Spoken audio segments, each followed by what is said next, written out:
Yeah, maybe, but the racket will talk. Welcome to our Roland Garros recap podcast. I'm feeling less excited than I was last year at this time because last year, as I've been reminding myself by watching some of the documentary that they made about this match for some reason, um, last year we just watched the best match ever, which as time goes on, I'm more and more certain was the was is the best match ever. We're kind of already on to grass season. There've already been semi big things happening on grass season, but we're going to look back at the eventful 2 weeks of Roland Garros. I think some really great moments in there. I think actually, I'll be honest. On the whole, I found it an exciting tournament on the men's side. I think there was a lot of slams recently that have felt decidedly unexciting, apart from perhaps two guys or two matches, sometimes only one match. But this felt like a lot of good stories, a lot of good players to follow, which is a positive. And for me, balances out the kind of genuinely shitty ending that we had. Because like I'm not even just talking about the winner. The semi-finals were bad. The final was pretty bad. Um, on the men's side. And on the women's side, I felt a bit vintage, to be honest. Sabalenka choking a semi-final. Quarter, Um, quarter. no, was it? Oh shit. Yeah, Okay. that's what's surprising about it. Yeah. Oh, fair enough. She's like, I'm not gonna be going. I'm not doing that again. I'm a changed woman. So Sabalenka choking a quarterfinal and a qualifier, low-ranked player in the final, but one everyone gets behind anyway. So Hmm. feel good stories, interesting narratives on the whole. I did enjoy it, but yeah, kind of a an annoying ending for a few reasons. Where should we start? Should we go and talk about like the beginning of the tournament, where there were some, um, in my opinion, relevant things to talk about? Yeah, we can do Yeah. that. Yeah, Okay. sounds good. So we, despite being slam merchants, didn't get to record any time during the tournament. I went camping on last week. The Yeah, no, not last weekend, the weekend before. So the middle weekend Hmm. when like lots of stuff happened. When I could get data, I was like checking the scores and I was just seeing these two men are playing for 6 hours and this random guy who you kind of know his name but don't really know who he is just come back from two sets to love down against like Casper Ruud or whatever. Um, Hmm. But big story for the first week was the Sinner match, which for me, was a very busy work day, and couldn't watch anything. I was out and about, and I wasn't even like looking at the apps. I just got a flash Hmm. score notification saying Sinner loses in round two, and it's one of those like my jaw dropped moments. Yeah. Did you watch? Did you watch the match? No, I was literally outside the stadium checking the scores to see what was happening.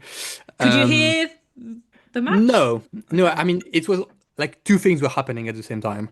It was also the like big um, Kwame comeback match thing moment. So like One of a few, I think. he had two wins. This was the second one, Okay. and this one was like especially crazy, I think. Kicking back in the fifth set and stuff. So people on the grounds were kind of like overwhelmed by those two things happening at the same time. Mm. Um, and because I mean, I think Kwame was like really exciting. Sina was just shocking. People were like, "Oh, okay." I mean, they were like really surprised and really shocked because it was very shocking. Yeah, and it's the thing about the best of five is that it's kind of a slow death, Hmm. where it's like, okay, so you lose the lead in the third set. He had a huge lead of 5-1, Hmm. and he was serving for it. I mean, like that really must be the biggest like odds if you were a live better Hmm. and you put like a pound on him at 5-1, a pound on him to lose at 5-1. That must be one of the biggest odds of Yeah. losses of ever because it's a huge favorite and huge lead. Uh, yeah. Hmm. I mean, the reason I bring up this match is, well, obviously it was consequential for the tournament, but I think big picture is this a huge concern because I don't know, it's quite a dramatic way to lose. And you think over the course of the 5 sets that he might be able to kind of get back on track if he's ill or suffering from heat exhaustion, whatever it is. But this feels like a pretty significant trait of his. Yeah, I mean, it was kind of the worst of everything. Like, um, I think quite a few things had to happen for him to lose from that position and in this way. I think it's a bit like, I mean, I really can't take his word for it. He was like, "Oh yeah, I mean, he's not really the heat. I was just ill that day or whatever." Like, we're like, "Okay, sure," but we know that he has like a history of struggling in the heat. Mm. So I think quite a few things came together, and I think a pretty good theory to explain the like. I don't think you can say, "Oh, he was a 5-1 and suddenly the heat took him out." That doesn't really make sense. Mm. Like, I don't think that can actually happen.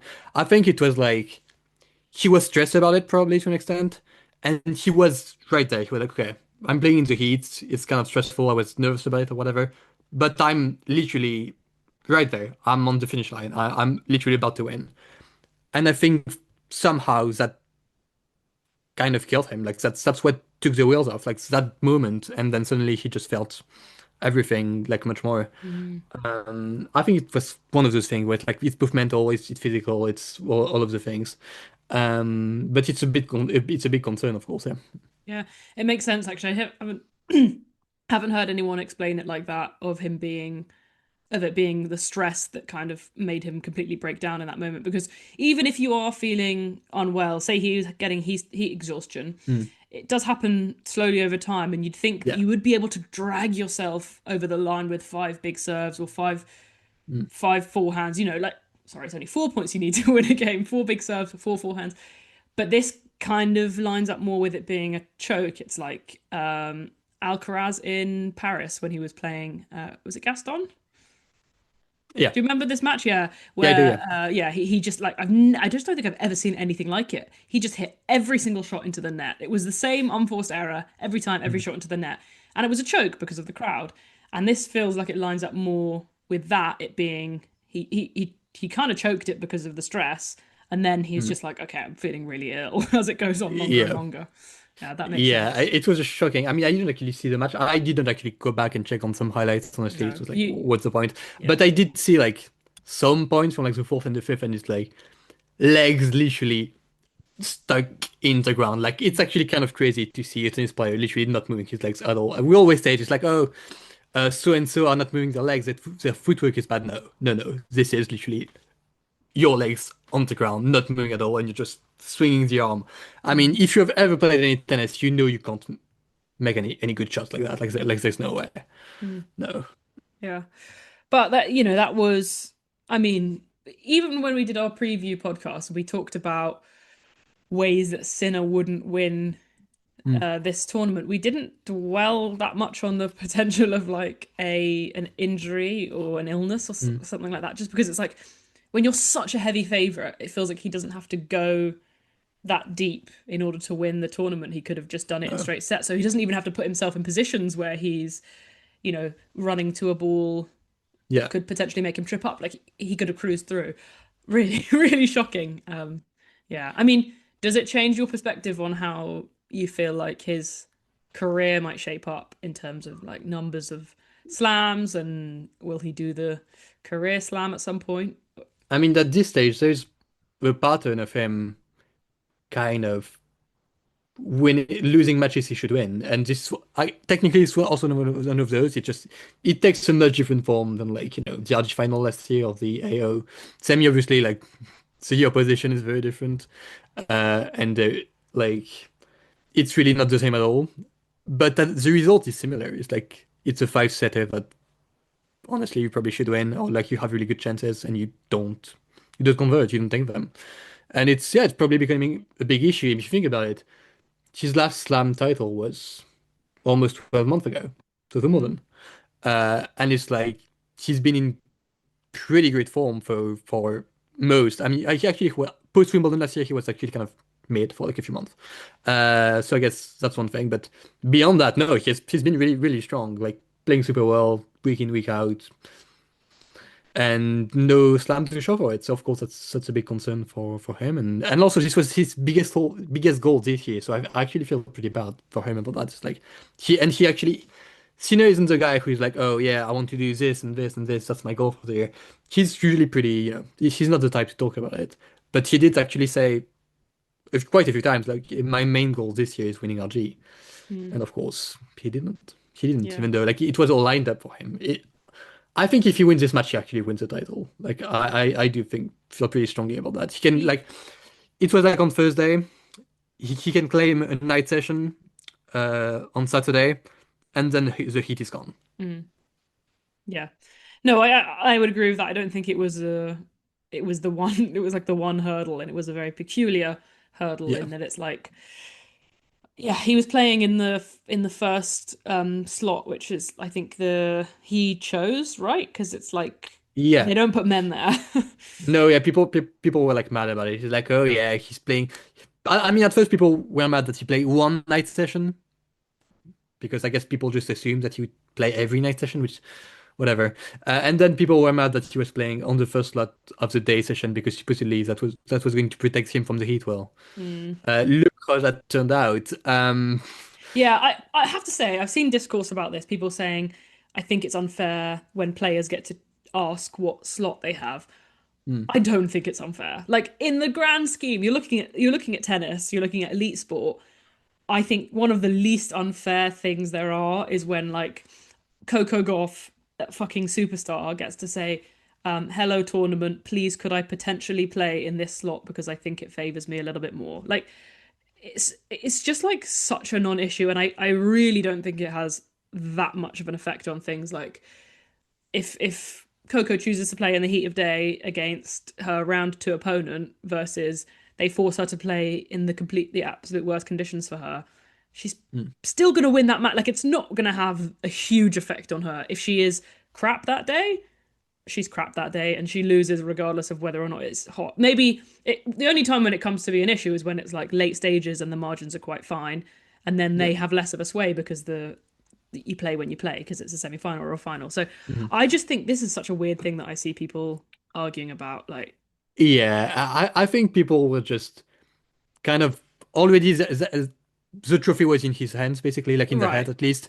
and they were just kind of getting mad about whatever was perceived as like Mm, something that would help him to get there, yeah. I guess. But I have seen it about more than just Sinner. I understand Sinner antis like complaining about whatever. He's the establishment, the guy who owns the ATP is Italian, so obviously they're rigging everything in his favor.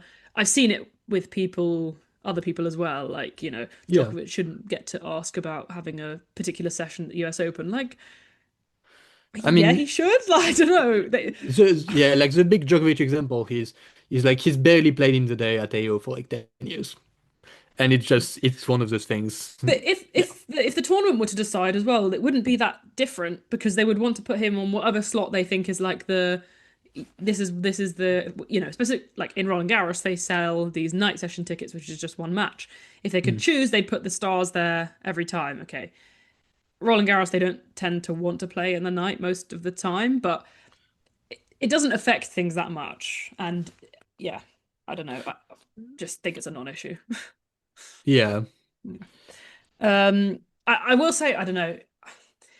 I don't want to feel, I don't want to be hard on Sinner because in honesty, there was a time in 2023 when he lost Monte Carlo quarterfinal to Rune. Is this right? Maybe semifinal, Maybe maybe seven. Yeah, I semifinal. think it was the semi-final. It wasn't the Yeah, final because no, I think Rublev won the final yeah, against Funo, yeah, against pretty Rune. probably. Yeah, so it's probably semi-final, and he lost that match. And I said afterwards, I don't think you're ever going to win a big title. Like, I mean, wait, that was the vibe in 2023, yeah. yeah, exactly, right? Like, and Until you'd he given did up it. earlier. You gave up at AO when he lost to No, Tsitsipas. no, I gave it in Miami because he got trashed by Medvedev in the final. Okay, I think you'd given a little bit up in AO off when he lost to Tsitsipas because he kept having these matches, these five Mm, set matches against elite players and losing them, and there was like a vibe of this is who you are. yeah, And we were all a little bit concerned. So I will give him his credit. He is like so much better than I thought was going to be the case at that point. There was I saw in his game potential for like this kind of level, but I didn't. It wasn't. It was potential, which I see. Potential is Yeah. just potential. It's very uncommon that people actually come anywhere close to that. And his improvements are just insane. And what he is right now is completely insane. I still do think that like I'm becoming a more and more firm believer of people are who they are, and like what they do doesn't change, and how the things that they do in their sport don't change. There are a few exceptions, maybe one exception, which I believe, and perhaps this is a sort of uh uh biologistic take. I think when women have babies, sometimes they kind of fundamentally change who they are as athletes. Like Mm. the way Serena was after her baby was not the clutch Serena of before, the big match Mm. player of before. But I think in general people stay who they are. And Yannick, as good as he is and as elite as his career will be, having these missed opportunities and these 5 set matches he should win and these not quite maximizing and winning the matches that he should. I think it will be a pattern throughout his career. In the same Yeah. way that I think Alcaraz showed us who he was when he played a season saving match points in like almost every single match. I think that's who he's going to continue being. And I Yeah. think Svitolina and Pegula, they are who they are. I don't think Svitolina's suddenly going to start winning slam Mm. semi-finals as good as the tennis might be. Mm. Anyway. Yeah. I mean, my thing with Sinner and even Alcaraz was last year I was like, oh, I mean, to me it really felt like Alcaraz had like taken a pretty um big lead as far as actually his tennis. I was like, oh, he's both a better tennis player, like more talented, more skilled, and better overall, and also he's much more opportunistic. He's Is a this much after the better. US Open? Yeah, Yeah. that was like that's so it felt in that moment at least. Yeah, but then actually, Sinner and my read also was that Alcaraz is actually more likelier to get even better, and Sinner probably is going to stay about this level. But actually, Sinner is getting better, which I was really not expecting, and in pretty significant ways as well. So no, actually I feel better about Sinner's tennis, like much better than I did after the US Open, for instance. I really think once again he's surprised me by becoming even better once again, which is becoming a pattern as well. But Hmm. that part about like not being opportunistic enough, like at all, probably does remain and Yeah. might remain the case for maybe forever. And if you consider versus Alcaraz, I don't think I could name a slam where I think he should have won and he didn't. Maybe the 2022 Roland Garros, but we'll forgive it because it was like the first time when he was in the position of being Mm, like a big favorite. And I do think he fumbled that one. yeah, 2023 Roland Garros had issues against Djokovic, but again, it's Djokovic, and I don't really mind that. I don't think there are any other slam tournaments where I look at and I think like Carlos, that was a huge missed opportunity for you. He yeah, takes them, no, and you think about Roland Garros 24. He wasn't playing particularly well for the whole tournament. I no. think people forget that, and that's why when it got scary because we were like, oh, you can just win slams like playing a fine level. Mm, So kind of my end point of this whole thing is that I think, and I said this a while ago, my prediction was I think Alcaraz ends his career closer to Federer in his slam count than to Sinner, which is probably a pretty pretty big prediction or a huge prediction. But the overall sentiment is that I wouldn't be surprised if Alcaraz has more. The gap between them, slam wise, is bigger than it should be. yeah. For those of us who I actually mean, experienced it. it's already the case pretty much, and it doesn't feel like that trend is about to change. So yeah, It's already, as in, you think yeah, like Alcaraz he has 7.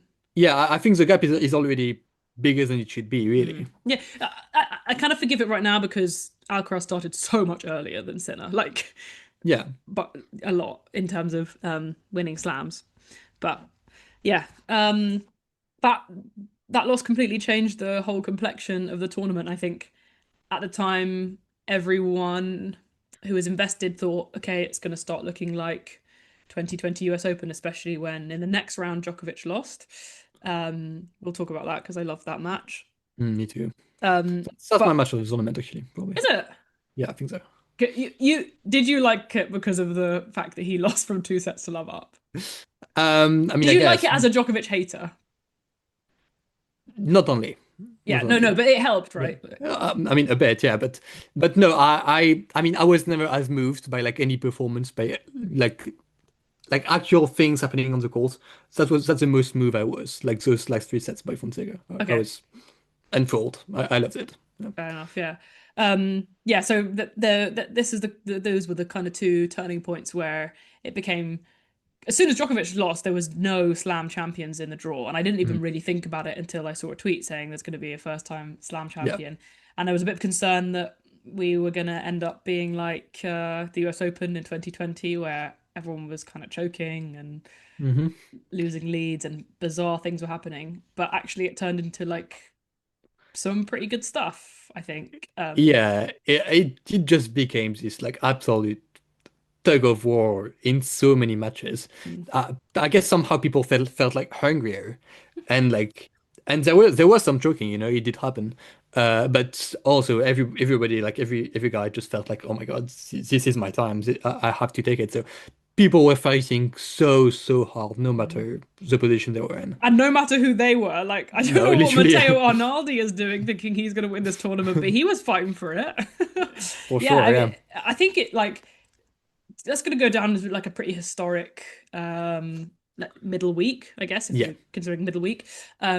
Especially I kind of forgot about the US Open at the beginning of this year when there was like, do you remember it just being straight sets, like Australian Open? Sorry, Yeah, yeah. Oh yeah, no, it straight was it was so fucking boring. straight set, like comical, like Mm, statistic yeah. outlierly straight sets. And I do absolutely agree. I think it's because the hunger was there, and these guys, especially in a best of five match, when you're like quite on clay, when you're quite On clay, evenly yes, I think matched, that's part of it, yeah.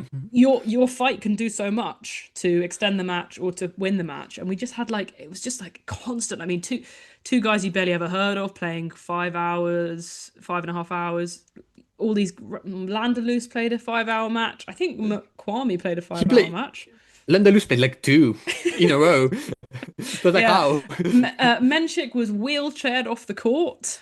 Yes. Yeah, but okay, well, we'll start this middle week, I guess, by Mm. talking about Fonseca Djokovic. Did you watch the whole thing? Did you watch the good 3 sets? I watched like most of the first set and I was like, oh, it's actually pretty boring. I mean, Djokovic was very good. He was Mm. very good. But but like yeah, I mean that makes sense. Djokovic dominating the serve return against Fonseca. You know, that's how things a matchup would go, I guess. And it yeah, and Djokovic was too good, and it was like he was winning every service game very easily, and Fonseca was fighting for his life on every service game. But like, okay, I see where this is going. I didn't watch the second set, and I came back to the first set. I actually don't even know why. I was like, you know what, let's put this back on and see what's up.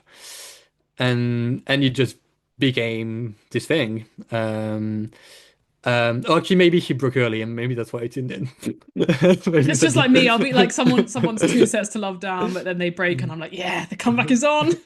yeah, literally. And it just became a different match altogether. And that match was very fucking exciting in many ways. What were the what were the good bits? What did Fonseca do differently? What did he impress you with?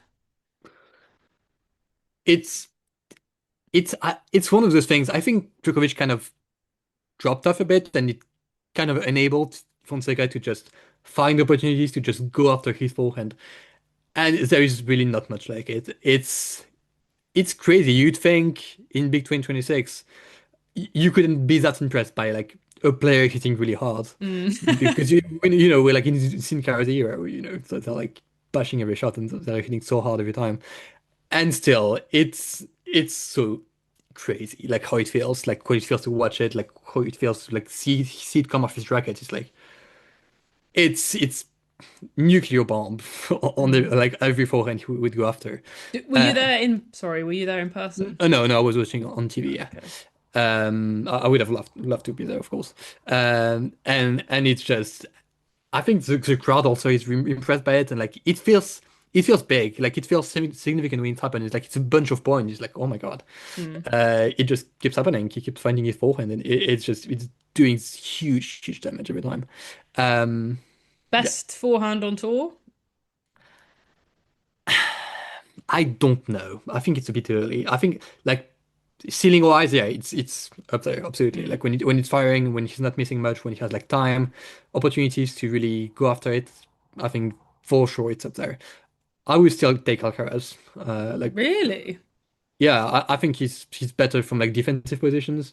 I think there's like a bit more shape. I think there's like more going on there, like more he can do more with it, I think is how I'd put Mm. it. But as far as just pure like insane power, I think Fonseca is like kind Mm. of unmatched. It's really like the approach, honestly. There's something to it. Yeah. Do you think it's the best, therefore, the best Latin American forehand ever? Or does Del Potro still have Ooh. it? Mm, Were you yeah, going to say we will see, aren't you? might do Fonseca, yeah. Okay, wow. I think it's interesting about Alcaraz forehand because I found it. I really have a problem when players have a shot that's breakdownable, and I do think Alcaraz's forehand is breakdownable. As incredible as it is, like 85, 90, 95% of the time, let's say 95% of the time, it's amazing. It does kind of bother me that there is deep down in there is a weakness. I love when a shot's Mm, just like unquestionable, like peak Djokovic backhand. It's just mm. like But then there's no time when it goes off. yeah, but I don't know if you can say that about Fonseca's though, in my Yeah, so opinion. that this is what Yeah. I'm interested to know. Is it a solid shot as well, or is I it a think high peak? I mean that's also like down to movement and stuff. When he's like stretching to it, I really think he can like miss by quite a while, quite a bit because he's like not that fast and like he can improve. Sorry. I think yeah, I think he's moving fine. You know, I think he gets a lot of slender, which is not really deserved, but still, he has like this tendency to when he's stretched to his forehand to still try to hit his like massive drive and like. Sometimes it will work, but that's like pretty rare actually. So you can draw many errors from it actually. Mm, yeah. I um I will say I know I do think he looked leaner at this tournament. I don't know how it happened because I saw him like 2 weeks ago and I think he looked leaner here. Hmm. Maybe he's got Serena's stash. No, I really think quite a lot of this whole like oh my God, I can't believe I'm about to say this on the podcast. The whole slender fat Seika thing. I really think a lot of it is just about he just has a pretty round face, you No, know. I think I am pretty unfortunately quite good at like being able to tell when people's hmm. bodies change. I think he looked bigger for a lot of this year. Oh My conspiracy theory is that his coaches fattened him up and made him play tennis and run around loads when he's a little bit bigger, and then they got him skinny with Serena's stash, and then he was like, "Whoa, I'm so fast!" Because I do think he's moving better. yeah, no, I think it was moving fine, yeah, for sure. That's my Um, conspiracy. okay. No, but yeah, so that did happen. He just got to unleash a bunch on Mm. many forehands, and that alone can kind of feel change the feel of a match, you know, because it like leaves such an impression.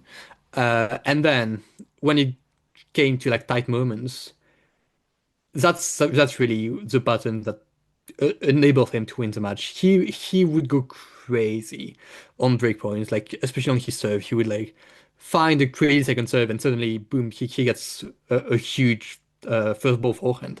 And he would do it over and over, like every time at the end of a set when it's like he needs to keep holding to win this first set.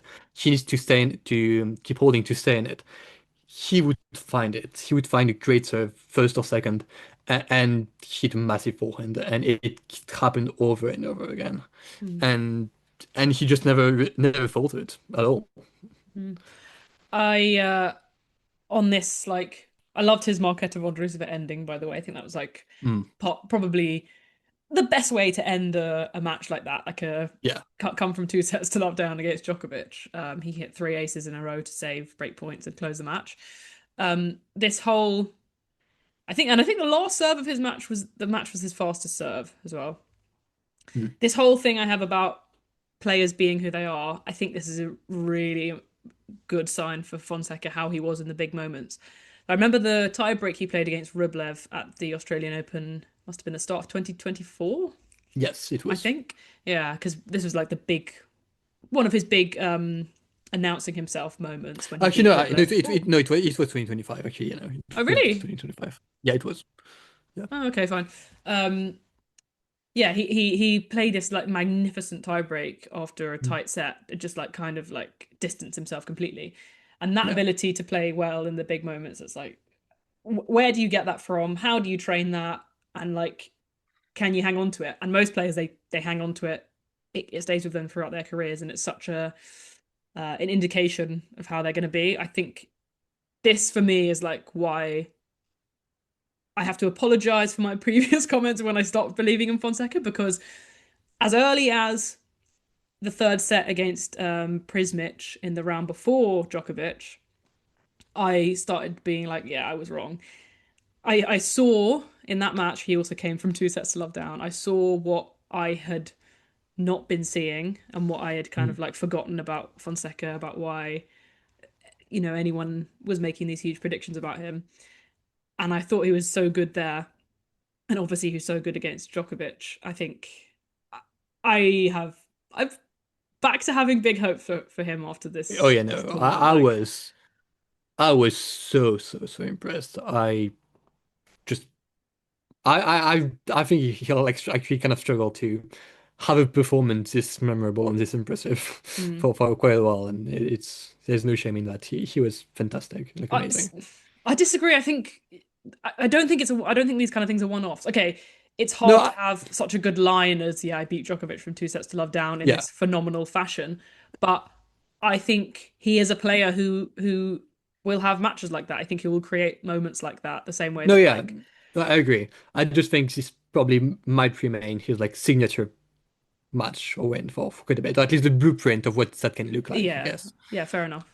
Um, yeah, I'm back being really high on him, and the fact that he's always got so many supporters, very Mm. very vocal supporters, and he works so well with them, like using the energy and yeah, and I think I mean the immediate next round was rude for him, which like it's like pretty difficult if you've just beaten Djokovic. You're then playing like Yeah, and like you just top know, three favorite remaining in yeah, the like draw. everybody's draw is collapsing, and Fonseca is just having to do Djokovic into Ruud. Like, okay, Djokovic uh, into Ruud into Menšík. Like, yeah, yeah, he had yeah some of the best players remaining in the tournament and some of the mm. most like accomplished players remaining in the tournament in his one big go. Did you watch the Ruud match?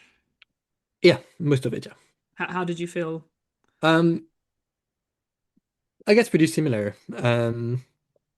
There was this strange situation with second in the second set tiebreak, when arguably he got really lucky with ankles or something. Um, and I mean, it was fairly close overall, but it just also felt like Fonseca had just this greater ability to like find better tennis in big moments once again, and to just take control when he really needed to, and to do damage on return, and protect his serve by being really clutch and really going after it and all that. Most of like the things he did well against Djokovic, he was still doing well against Ruud. Maybe not quite at the same level, perhaps, but still good enough against Ruud, who did seem a bit shaky and a bit tired because he had already probably way too much mileage in the legs for like a fourth round. One of Ruud the was players already, who'd already played five yeah, hour way matches. literally way too much. Yeah. Mm. Yeah, even though was the case, and that Ruud had played 5 sets against Safulin, 5 sets And against Tommy Paul, yes. from 2 sets to love down and saving match points. I still thought like Ruud's the guy that just deals with a Mm. Fonseca. Like that should be. Yeah. I was quite I thought it was quite likely that Ruud would come away with the win there, which is why I thought it was yeah, very Yeah. impressive Fonseca won. Yeah, for some reason I felt it for Fonseca. Like I thought Fonseca would win that because of like last win felt too like monumental. Like But it's quite sometimes, common they have the monumental wins and then don't keep winning, especially when it's a good opponent afterwards. yeah, I somehow it just felt like that. Okay. Maybe just the vibe was too good, and I felt too strongly about him. You're caught up in the hype, yeah. Yeah, Yeah, Mm. literally, I would like no way you lose this next match. But yeah. Yeah. Yeah, bit of a shame for Rude. I think he was Oh, and gonna like. it's oh my God, like if you look at this tournament as a whole, it's like that's a tragedy. Like how did this happen? Mm. I feel like it's I'm actually sure of it. So many players like kind of wanted to, kind of wanted to die, honestly, after losing this Who, Archie because it's like who's your Felix was list like of that. Tiafo, I Tiafo? think. Yeah. Rude Mm. probably did feel it. Arnoldi Like probably. just like some of these players who have like been around the top of the game and Mm. have had opportunities before, it felt so huge for all of them. And it was just that much more crushing when they didn't come away with it. Yeah. Mm. They were a hard draw for Casper, so I can kind of like. I Mm. think playing Tommy Paul and then playing Fonseca, like this is Yeah. just not that easy. One thing I'll say it now because it's something I'll forget it otherwise. I do think the kind of unique set of circumstances happened to get us to the end result, which is that so many good players took each other out as being Mm. their like last with their last bullet type thing. Yeah. And I think like Menšík used his last bullet to take out Fonseca, who'd used his last bullet to take out Rude, and used his last bullet to take out Djokovic. And this just kept happening where like Mm. I don't know if Menšík had not done that, when could the results have looked different? But everyone was very cooked by the time they got Yeah. to the final stages, as Yeah. as you could kind of see by what happened. It's one of those things when for like the end of the tournament to still be interesting despite so many players being kind of cooked, you kind of need everybody to be cooked. Mm, Because if somebody's still fresh, they can kind of take advantage and just like feast on the very weakened uh, opponents. And that's what Zverev was able to do. Cobolli, honestly, also to an extent. yeah, yeah. Yeah. Both of them were basically the final ended up being two good players, but two players who'd played the least tennis and like Yeah. on Oh, the yeah. whole some of the easier draws, I would say, given the level Mhm. that was brought to them in that particular match. Yeah. Um, Yeah, they were both fairly efficient. I mean, Cobolli didn't even have to play semi at all. yeah. It was just one of those things, yeah, where Mm, both players just were able to take advantage of a pretty fortunate situation, I mm. think. Another match I want to talk about. This was my favorite match to watch. I think I was Mm. just complete. I was so engaged in it. I think was Menšík Fonseca Mm. because Oh Menšík wow. played. Did you not like that? I was super impressed by Yeah, Menšík. that that was basically where it was because I had the Mm. opportunity to be impressed by Fonseca, Mm. and yes, he wasn't as good as he could have been, but Menšík just like it was so mature the way he like went about winning that match, and I thought it was such a good level and showed so many impressive traits of him that can Yeah. kind of go um, unnoticed. And this was I watched that and I was like, okay, he's going to be good in the future as well, which I'd kind of lots I of people had mean, forgotten about him. the returning, I did not know that was in him. Mm, Like, no way. Like, the way he finished that first set, Fonseca could not. He was under so much pressure on serve. It was crazy to look at. It's like, that's Djokovician, really. mm, Like every return came back with so much quality, and he put so much pressure, and he was so clinical every time he had like some sort of short ball opportunity, whatever.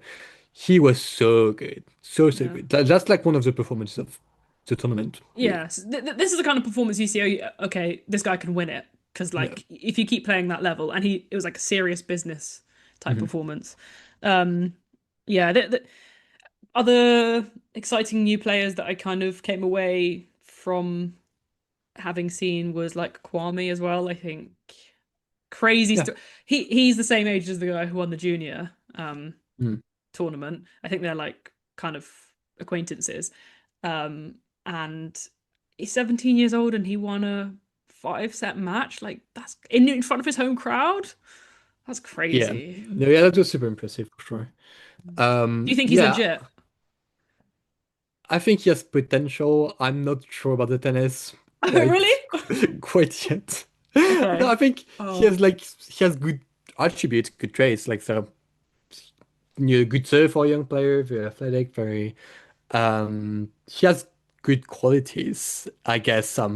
Like when she lost to who was it, Tabilo, I was like, yeah, I mean, I can see that, Well, and even like him fighting for his life against literally, I don't remember who that was in the second round. It's like, uh, it's impressive that he did it, of course, mm. but also as far as like, what can we really realistically expect tennis-wise for a while? Probably not that much. Yeah, but we don't. I'm not saying next week or No. next year. Like I want far, far in the future. Is this guy legit? Yeah. You're the only man in France who is like normal about him. I would guess. I think probably everyone else Yeah, is probably. getting hyped. Yeah, and it makes sense, It's not like I mean to be like this party pooper or whatever. It just he's still very, very young, Mm, and you know, I would need to see better performances, like actually tennis-wise, okay. to be like, oh, he's might be a slam winner. Mm, I need some like fighting and guts and aura or whatever. That's all right. good. That's all great, of course. But also, how well can you play tennis Mm. is also what I need to see. Yeah. I mean, I maybe you're the same way. I don't know. I realized that because I haven't spent loads of time watching kids play tennis, I don't find it very easy to look at how someone plays when they're 15, Mm. 16, 17 years old and say, okay, you'll be this good. When I watch Yeah, the juniors, I'm mostly like, oh, yeah, nice, okay. But I'm not like, wow, you're incredible. yeah. Aside from the Russian who won the girls' juniors, I did check out the juniors because I was like, maybe I will become good at spotting Mm. young Yeah. talent. But it doesn't. It's not really clear to me, probably because I haven't had enough exposure to it to know what is like what's a good level for a junior. So perhaps this is the same case. It's like he probably has good tennis for a 17-year-old, but we probably can't tell because we haven't watched that much of 17 Mm. year olds play tennis. Yeah. Yeah. Yeah. Anyway, excitement. I think basically the point of for me the point of all of this is like even though we're in a very boring place with the 90s gen because they're all half given up, half washed combination of that, and even the kind of like younger 90s gen of Felix and Shapovalov and that. And we were missing a lot of guys like Draper, Feast, Rune. Who else was There's other people as well, not here. Alcaraz. Yeah, Alcaraz, of course. We were Yeah. missing a lot of these guys who you kind of hoped would make the second tier of a tournament, a slam, Mm. exciting. I Yeah. still felt excited by a number of the boys. Hmm. Yeah. I have a question for you Yeah. about the men's draw, like the bulk of them, and then we can, I guess, talk about the final. Um, who who do you think will be? I want you to rank the Italians. Mm. Oh. Who will Oh be my the God. best? Like what their careers will look like. Uh-huh. Oh, Um. Musetti is another one who wasn't here. Yes, like the non-Tina and Musetti Italians No, is no, the no, no. question. All of them, all of them. You put All of them. obviously they're going to be at the top. Well, if you Yeah, I mean, yes, Tina is number one. say the number, yeah, yeah, that's fine.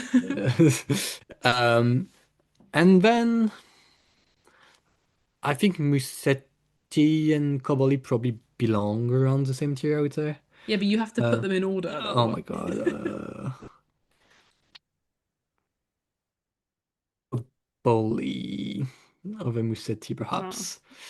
But that's just so recency biased. I don't feel great about it. Okay. I really, for me, they're really similar. So, you know. And then I've always liked Arnaldi. I've always liked him. I always thought there was something to his game, to him, that was very impressive. Um, and I don't know what to make of Berrettini, honestly. Like it feels like it's mostly like his career is mostly feels like a thing of the past. Right, but if Did, we're did, if you're putting him down here, I'm talking about their careers at the end of their careers. yeah. So So do I you're do I think do I think do you, Cobolli and Musetti will end up having a better career than Berrettini? Yes, the answer is yeah, yes. and Yeah, Arnoldi. that I'm not sure about. Okay, because Berrettini has a Wimbledon final, Yeah, I so know. let's Yeah, yeah. okay. Yeah, that I find harder to be Okay, confident so then about. probably Berrettini's fourth in here. Yeah, yeah, yeah, probably, yeah. Then And then Arnoldi. yeah, Arnaldi, and then I guess Daldere. Poor baby. He's got like 8 titles. He's so Mhm. underrated. Another guy, sorry, forgot from the young gen. He doesn't impress me that much, but Hodar, worth the mention. Yeah, did think it was pretty impressive for him to actually make that quarterfinal. That's like his first Yeah. slam.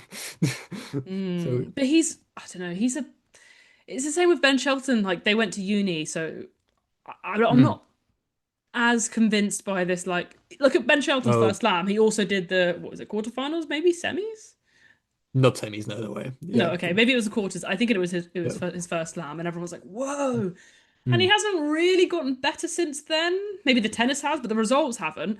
And it's like, yes, because you're a prepared product. I'm just a bit skeptical about this interesting. when you go to Yeah, uni. Anyway, but yeah, also he needs to keep his hands to himself and stop pushing the ball girls out of the way. I don't care what he says or what the videos say. oh my God, that that was pretty wild. That whole like saga was like, oh my God, what the fuck is going on? Yeah. And it's funny because it's like at any point there's like a million cameras taking Mm, videos, but there was only one angle of this. No one could possibly show us another angle of it. no. But But I like actually, regardless of this thing, I had seen him get snappy before, like yeah, umpires and stuff. I don't like him at all. I I, don't like his I, attitude. I think he's a brat. Yeah, I mean, for now at least. Yeah, A brat, yeah. I would, has he got like, were his like family and parents and stuff like that into tennis? I'm not sure. I don't know He that much about like his okay. background. He comes across as a bit entitled, basically, and I think like Mm, that often comes when you're literally entitled. Your yeah. parents and siblings and all were into tennis, and you're like part of the whole scheme. Mm, Um, there are some other youngsters I think we probably forgotten to mention, but they weren't none of them like shockingly good enough to make me. no, Any no, others? but I mean, it was a big tournament for like all like the kids, like the like the Mm, really young kids, like you know, literally 19 to 21 or something, like mm. really, really young, who like had different, or like so their best friend really. Fonseca has his best friend, Menšík has his best friend, Roland has his, first Only friend, runs. but also yeah, early on, But there were And yeah, Martin Landerluth, all yeah, these. he didn't go that far, but Did in he some ways not? he lost in like the fourth, no, maybe in the third round or something. So that, I think that's pretty far for someone Yeah. who's allegedly 19 years old. He did fine. He did good. I mean, mostly he impressed by being able to withstand that much Mm, tennis and to keep yeah, fighting that hard and for that long. But yeah. yeah.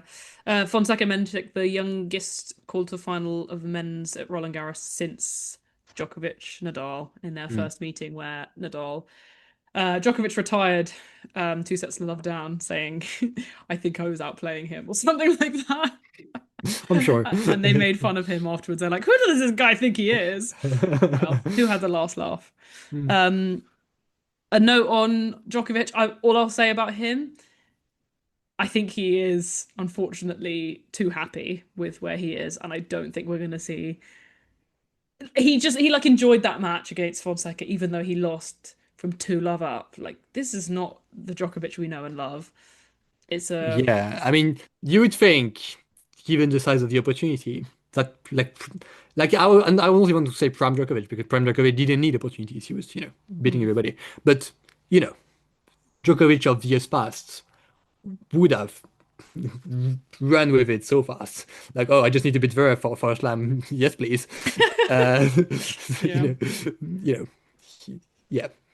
Yeah. And he was just not able to do that. Yeah. If he wins against Fonseca, do you think he wins the tournament? Depends how much that match would have taken out of his legs. If he Well, if wins he that, won it in like in straight sets, possibly. okay, like, possibly. Great answer, Sam. Yeah, thank you so You much. love predictions. Yeah, yeah. If Yeah. Actually, yeah. She wins in straight. Yeah, I think he's favorite, of at least. Yeah. yeah, yeah. Yeah. I just think that like he loved beating Sinner at the Australian Open, but he wasn't like completely heartbroken when he lost the final. I just think he's in a place where he's so happy Mm, with what he's done. He's content basically that he can't yeah. find that hunger to like want to die if he loses a match. He's just enjoying being able to go toe to toe with this generation. It's like uh it's like a it's like a grandfather playing with his grandkids, even though like he Mm. can't hear them because he's deaf or something. I see. So, something like that. I don't know. I just think he's having a good time, which is Yeah, good for him. But like, let's not. I'm not going to that's not expect anything from him that's anymore. not great for 25. Yeah, it's not great. It's not great. Exactly. It's not great for 25. But since Serena's returned, maybe she'll win some slams, and then Djokovic will be like, "Oh, okay, I don't have the modern record anymore." The concept of this. Anyways. Yeah, I think yeah. On to the final, I suppose. So the finals week, like semi-final, final weekend was pretty drab. You had one match of Zverev beating a pretty exhausted Menšík. I mean, when you've been in a wheelchair three Mm, matches ago, yeah. how To much me, can you do now? like the difference between Menšík Fonseca and Menšík Zverev was so striking to me. Mm, I was like, oh my God. Like everything that was impressive about his performance the round before was like gone. yeah, Like it was like nothing of it. It was like a different player, unfortunately. yeah. And I mean, he played well for like 20 minutes and won a set, didn't he? It Yeah, was literally kind of that's what like a happened. sign of what could have been, I know, unfortunately, yeah. but yeah. Like literally the only time she was able to rally. Like it's not like I'm asking for crazy things, you know. Like Yeah. so 20 minutes when he could rally and actually keep the ball in the court, he ended Yeah. up winning that set. Mm. But yeah. Can I ask, okay, so Menšík, I think we would agree is a serve bot pusher. Do you Mhm. think he will reach like the heights of serve bot pushers gone before of Zverev and Medvedev? Yeah, I mean, I really think that, honestly, I felt bad because the similarity with Zverev are like kind of striking. Like when you see them on course, it's like, oh my God. But Uh, his his like ability to scramble, I think, is slightly more aesthetic because it's not as gangly. He's tall, but he doesn't look as gangly. And hmm. I do like because he's Czech. I like his net play. Like it's pretty. It's excellent actually. Yeah, and Zverev and Medvedev literally never had that too. So Yeah. that's a good thing, of course. Yeah, I think aesthetically he's nicer to watch, even if we Mm. think that the serve bot pushing archetype is like doesn't make for the best matches Yeah. always. Yeah, I know, but yeah, like it's really hard to push against the like baby Zverev comparisons because it's like you just all the same brand of clothing. It's like, oh my God. And there's really something about the face. It's like, oh no. Yeah, yeah, But yeah. yeah. So Zverev into the final with like an easy draw on paper, and then actually an even easier draw because none of the players were at his best. I mean, even going back to look, I said this to Sam. I'm not gonna hold back. We are not journalists or analysts or whatever, so I can be as hateful as I want to. I I think hate we're Zverev. analysts. Huh? We're just analysts. I think we're analysts, to be fair. Yeah, but we're not like we have to be fair about analysis. No, I'm not No. doing any of that. I hate Zverev as a person. I also hate him as a tennis player, and I kind of only realized this today that like I wanna like my desire to chat shit about his tennis and how fraudulent everything is comes from my hatred of him as a tennis player, the way I like hate Pegula as a tennis player. And then I don't hold back because I'm like, I don't ever get concerned about his feelings. Even Thomas Mahatch in the second round played terribly against him. This could have been a like semi-challenging draw in parts, but everyone was just really bad. And bless Menšík, I'll forgive him, and I will absolutely forgive Cobolli as well. But this was a like once in a lifetime stars aligning. Musetti out, Fils out, Draper out, Alcaraz out, Sinner heat stroke, Djokovic can't be fucked anymore. Medvedev lost super early. I mean, even if Medvedev knew his chances, I think he probably would have tried a bit harder. Hmm. All these players taking each other out, it could not really have been easier for him. No. No.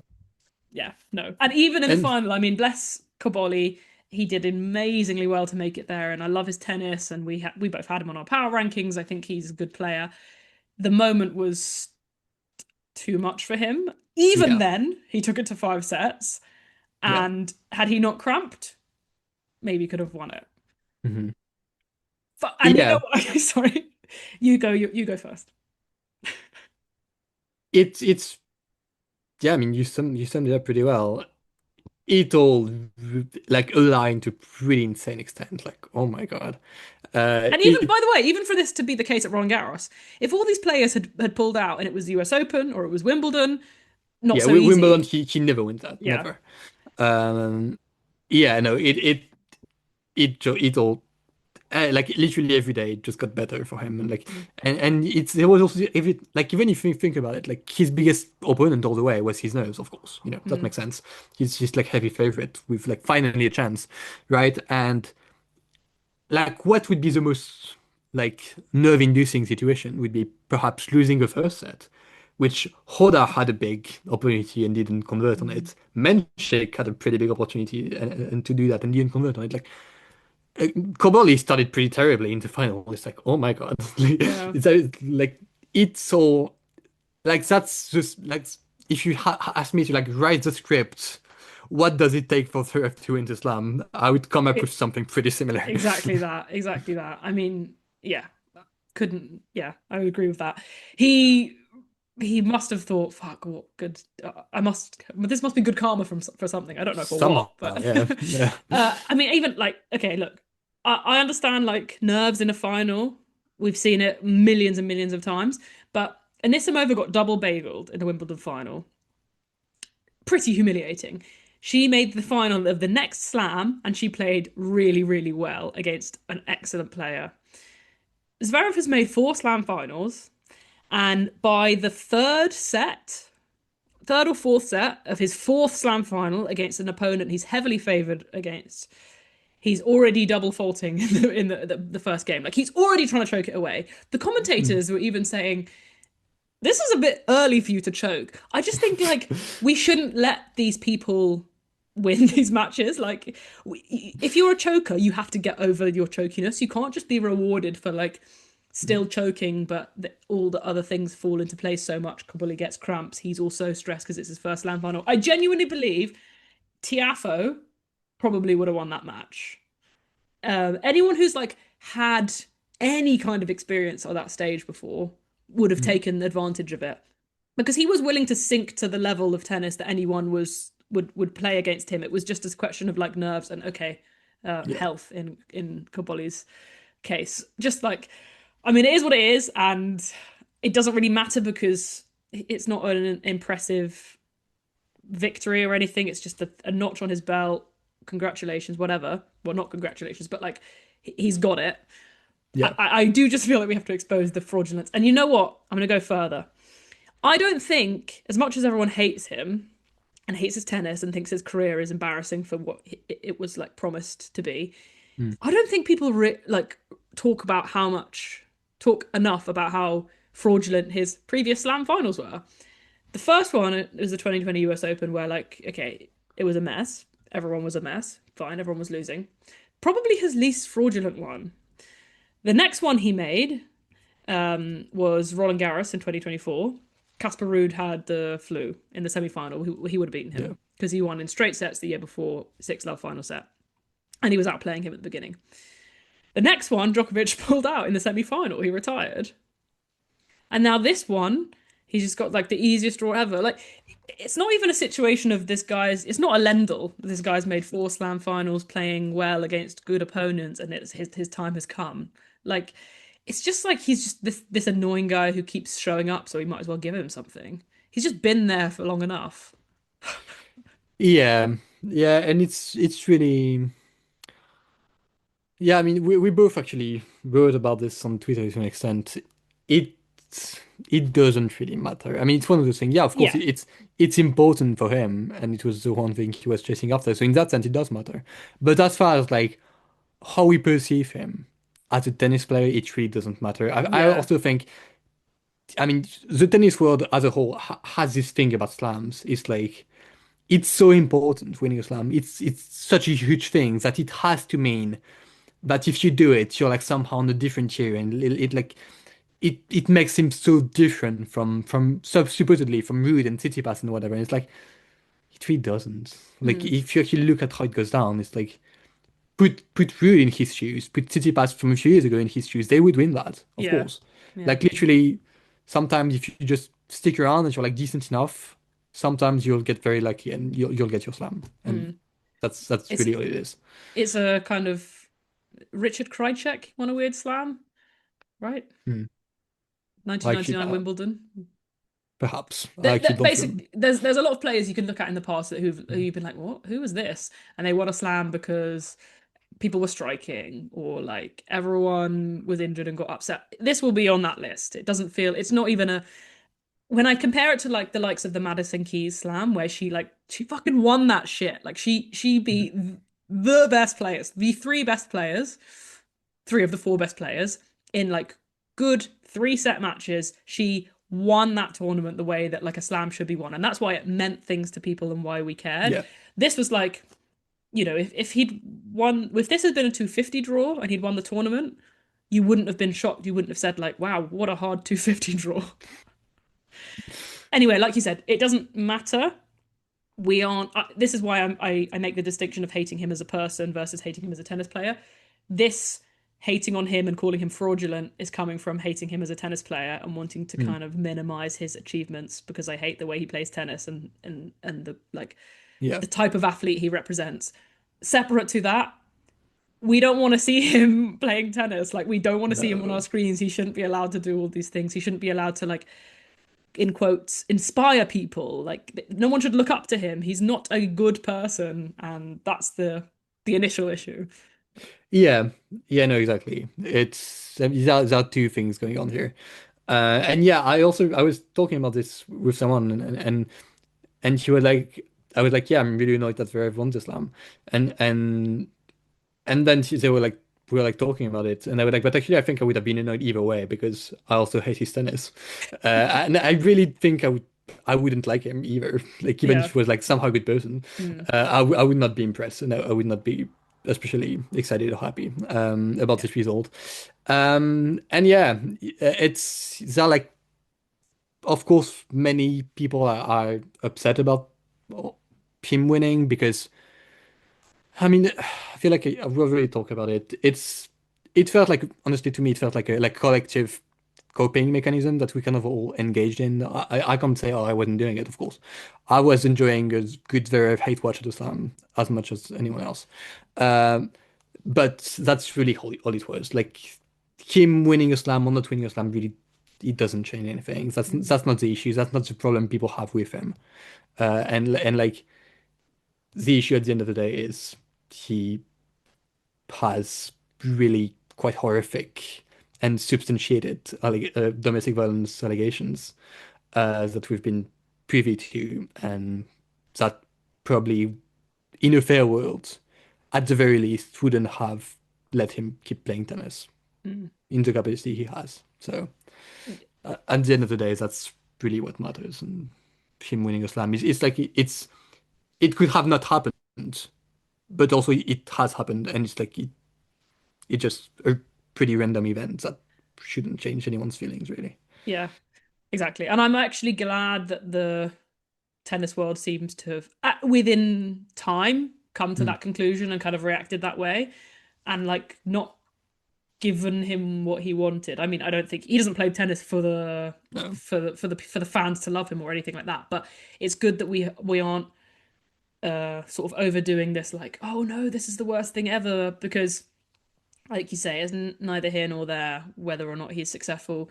It's not connected to, if I'm a really good person, I'm going to win things.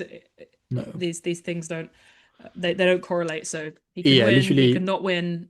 Yeah, people were like, "Oh, it's karma that he loses slam finals." It's like, Yeah. that doesn't make sense. It's really. not. He loses slam finals because he is a fucking cowardly tennis player. Like, but he could equally be an incredible tennis player with inspiring resilience and everything like that, and still be a horrible guy. And literally, he could have six slams, and that would still be a thing. Like, it doesn't change that.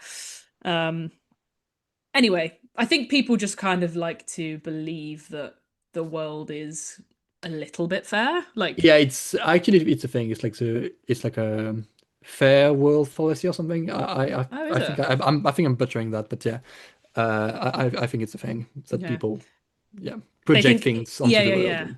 In the end, it will be, you know, Alcaraz will win things because he's a nice guy. It's a just world fallacy is what it's called. Yeah, there you go. Last thing on the men's draw, I think, is a shout out to Cobolli, who, I mean, he was completely blitzing through early rounds, like straight sets, no nonsense stuff, and a great player who, it just happened a bit early for him. I think it kind of reminds me a little bit of Mboko's run to the title last year, where it's like everyone's super high on the potential and they can see the game is there, but we wouldn't necessarily have put you in this situation yet. And it's good that you've got there, but like, Yeah. it's not. This is not now the level we put him at. He No. should still be kind of knocking about in Yeah. quarterfinals and semi-finals. But I do think it's like for the player he is, it is kind of great that he was actually able to like navigate through the throws like the way he has. Like Yeah. you wouldn't really expect this from that. He's like pretty mercurial, like famously high peak, very low floor kind of guy. You wouldn't expect that guy to be like, okay, wow, I have this big opportunity. Let me move through this draw in like a really efficient way, beating people in straight sets, not without any fuss, just doing my job, playing at a decent level, and actually just managing this my way through the draw. Like you wouldn't expect that from him. So I do think that was impressive in that way. Yeah.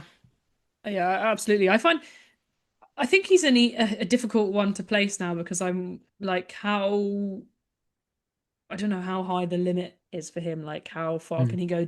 Do we think that okay, within time he'll make another slam final, given that this one felt a bit early for him, or is it like that was maybe it in terms of slam finals? Yeah, I mean, my thing is because he did all of that and made that final, I feel like playing well, but not playing peak. I think Cobolli can play better than he did at RG is my Yeah. thing. So I can also see a world where he like has this like Wawrinka moment where he kind of just sets the world on fire because the level is just so strikingly high. I think that's possible, and I can see another type of run, but coming from like a super high level, I think it's possible. Yeah. Yeah. Interesting. I think he's an interesting guy to kind of follow in his career. And I think someone who would be pretty happy with the tournament, even though Iga lost early, is the guys who own on, who kind of Oh, true. aside from Ben Shelton, Mm. were proven like Fonseca and Cobolli look like two of the guys for the future based on this. Yeah. Basically. Any other things on the men's tournament? Yeah, we didn't say anything about Shelton. It's kind of shocking that he, like, literally he lost the same day as Sinner. Like, literally as soon as he was like, oh wow, he suddenly is a favorite to make the quarter or whatever, he just lost that day, like pretty badly actually to Collignon, who is pretty decent to be fair. Polignon, I like. Yeah, I do Yeah. like his game. I don't know. I'm not as sold on Ben Shelton as you are. It's just, I mean, it's not even like usually that's what he does. He's the opportunity guy. Yeah. He's opportunistic. He's like Khachanov, and also Khachanov didn't take advantage either. Like, So this is my thing. Some of these guys, and I said this in the preview podcast, that I am a bad person because when I look at the draw and see that Naomi or Mukova play Sabalenka or Iga fairly early on, I have a slight sense of relief because I know that we will take a loss, but we're not going to take a bad loss. If they were to play Kalinskaya before playing a top player, then I would get a little bit nervous because I'm like, okay, now you could lose to Kalinskaya and then I'm going to be embarrassed by it. So I'd rather you just lose to the first good player you play and then be an incredible player. I wonder if the comfort blanket of players who should and will beat me unquestionably being in the draw means that the consistency merchants like Khachanov and Shelton are like, yeah, I go about my business. It's easy for me to say, oh, I did as good as I could because they got to Alcaraz, they got to Sinner, they got to Djokovic, and then they lost. And then if you take those away, there's no longer this comfort blanket. You're expected to do better. There's actual genuine pressure on you. yeah, that's fair. Yeah, it's not for Shelton usually like he would make the calls and face Sinner. It's like, well, Yeah, probably and there's no pressure. not And winning it's like, that. oh, yeah, exactly. It's So like it's actually he kind of never has any pressure on him because Mm. he's losing at the quarter. So just you get to play freely. You don't have to worry about how you're going to exit the tournament. I don't understand how Khachanov is like a top 10 seed. Like, where are those points from? somehow I taking never, opportunities wherever they arise. I never think seen him play tennis in my life. I mean, good for you. It's not very exciting. Sorry. Yeah. Excellent. Anyways, yeah, that was the men's tournament. Yeah, As far as Fritz as well, losing early. yeah, Hasn't lost a match without Morgan Riddle by his side. well, Hasn't won a match, Uh, sorry, hasn't won a match. He lost yeah, to I think Nisha Basov already. he's still like injured-ish or Okay. something. Or like just coming back from injury or whatever. I didn't really have big expectations for him. So like as far as what it means, like what this whole thing means, it's good for the young guys who got to have this chance and show their stuff on such a big stage. I think it's good for the like career moving forward. It's exciting for Cobolli to like make the top 10 and make that progression to his career. I mean, obviously it's good for Zverev to have that like weight off his shoulders. I don't know what that would mean for him. I think he's still like a worse player than he was. Very still declining. That's what's kind of. It's not like very steep, and it's not like hugely noticeable, but I do think he's declining. Hmm. And he Well, probably, last year at Roland Garros, he wasn't close to Djokovic, and like yeah, previous years when they played in slams, he's been closer. So even like that yeah, gap getting bigger is a pretty shocking thing. yeah. I think he's like a worse returner, probably a bit of a worse mover, and all that. So yeah, I think like his place within the game will probably remain pretty similar, like Yeah. a very distant third, which still feel very fitting. I mean, to be honest, by the way, before I forget, he was 29, Mm. same age as Oh, Madison Keys, remember? mm. The last age you can win your slam. Um, I think so. People are looking at this being like, oh, it's unlocked now for him. He's not going to be nervous anymore. Where does this myth come from that he loses to Alcaraz and Sinner because of his nerves? It's not that. They are so much better than him. Like, it doesn't matter. He could be feeling so confident, no nerves at all, no double faults, everything coming off perfectly. He'll still lose to them at slams, especially. So Yeah. it's not going to change in that sense. He will still need one or both of them to be out of the tournament or be upset early. Mhm. And I don't think because he didn't grow into the final and become this mega unbeatable, unchoking player to win the tournament, it won't have changed anything. He hasn't learnt any lessons, right? He just got away with being the same way he is. So he's going to Yeah. keep being the same way he is. If it happens to succeed again because there's no Musetti, Draper, Feast, who else wasn't in the draw? Alcaraz, all these good and decent guys, then it will happen again for him. But I don't think lightning will strike twice like that. He lost to Yeah. Felix at the US Open last year. Did you know that? Yeah. 4 sets. Yeah. Yeah. I think it's at least in the near future. I probably don't see another slam at least. No, probably Yeah, not.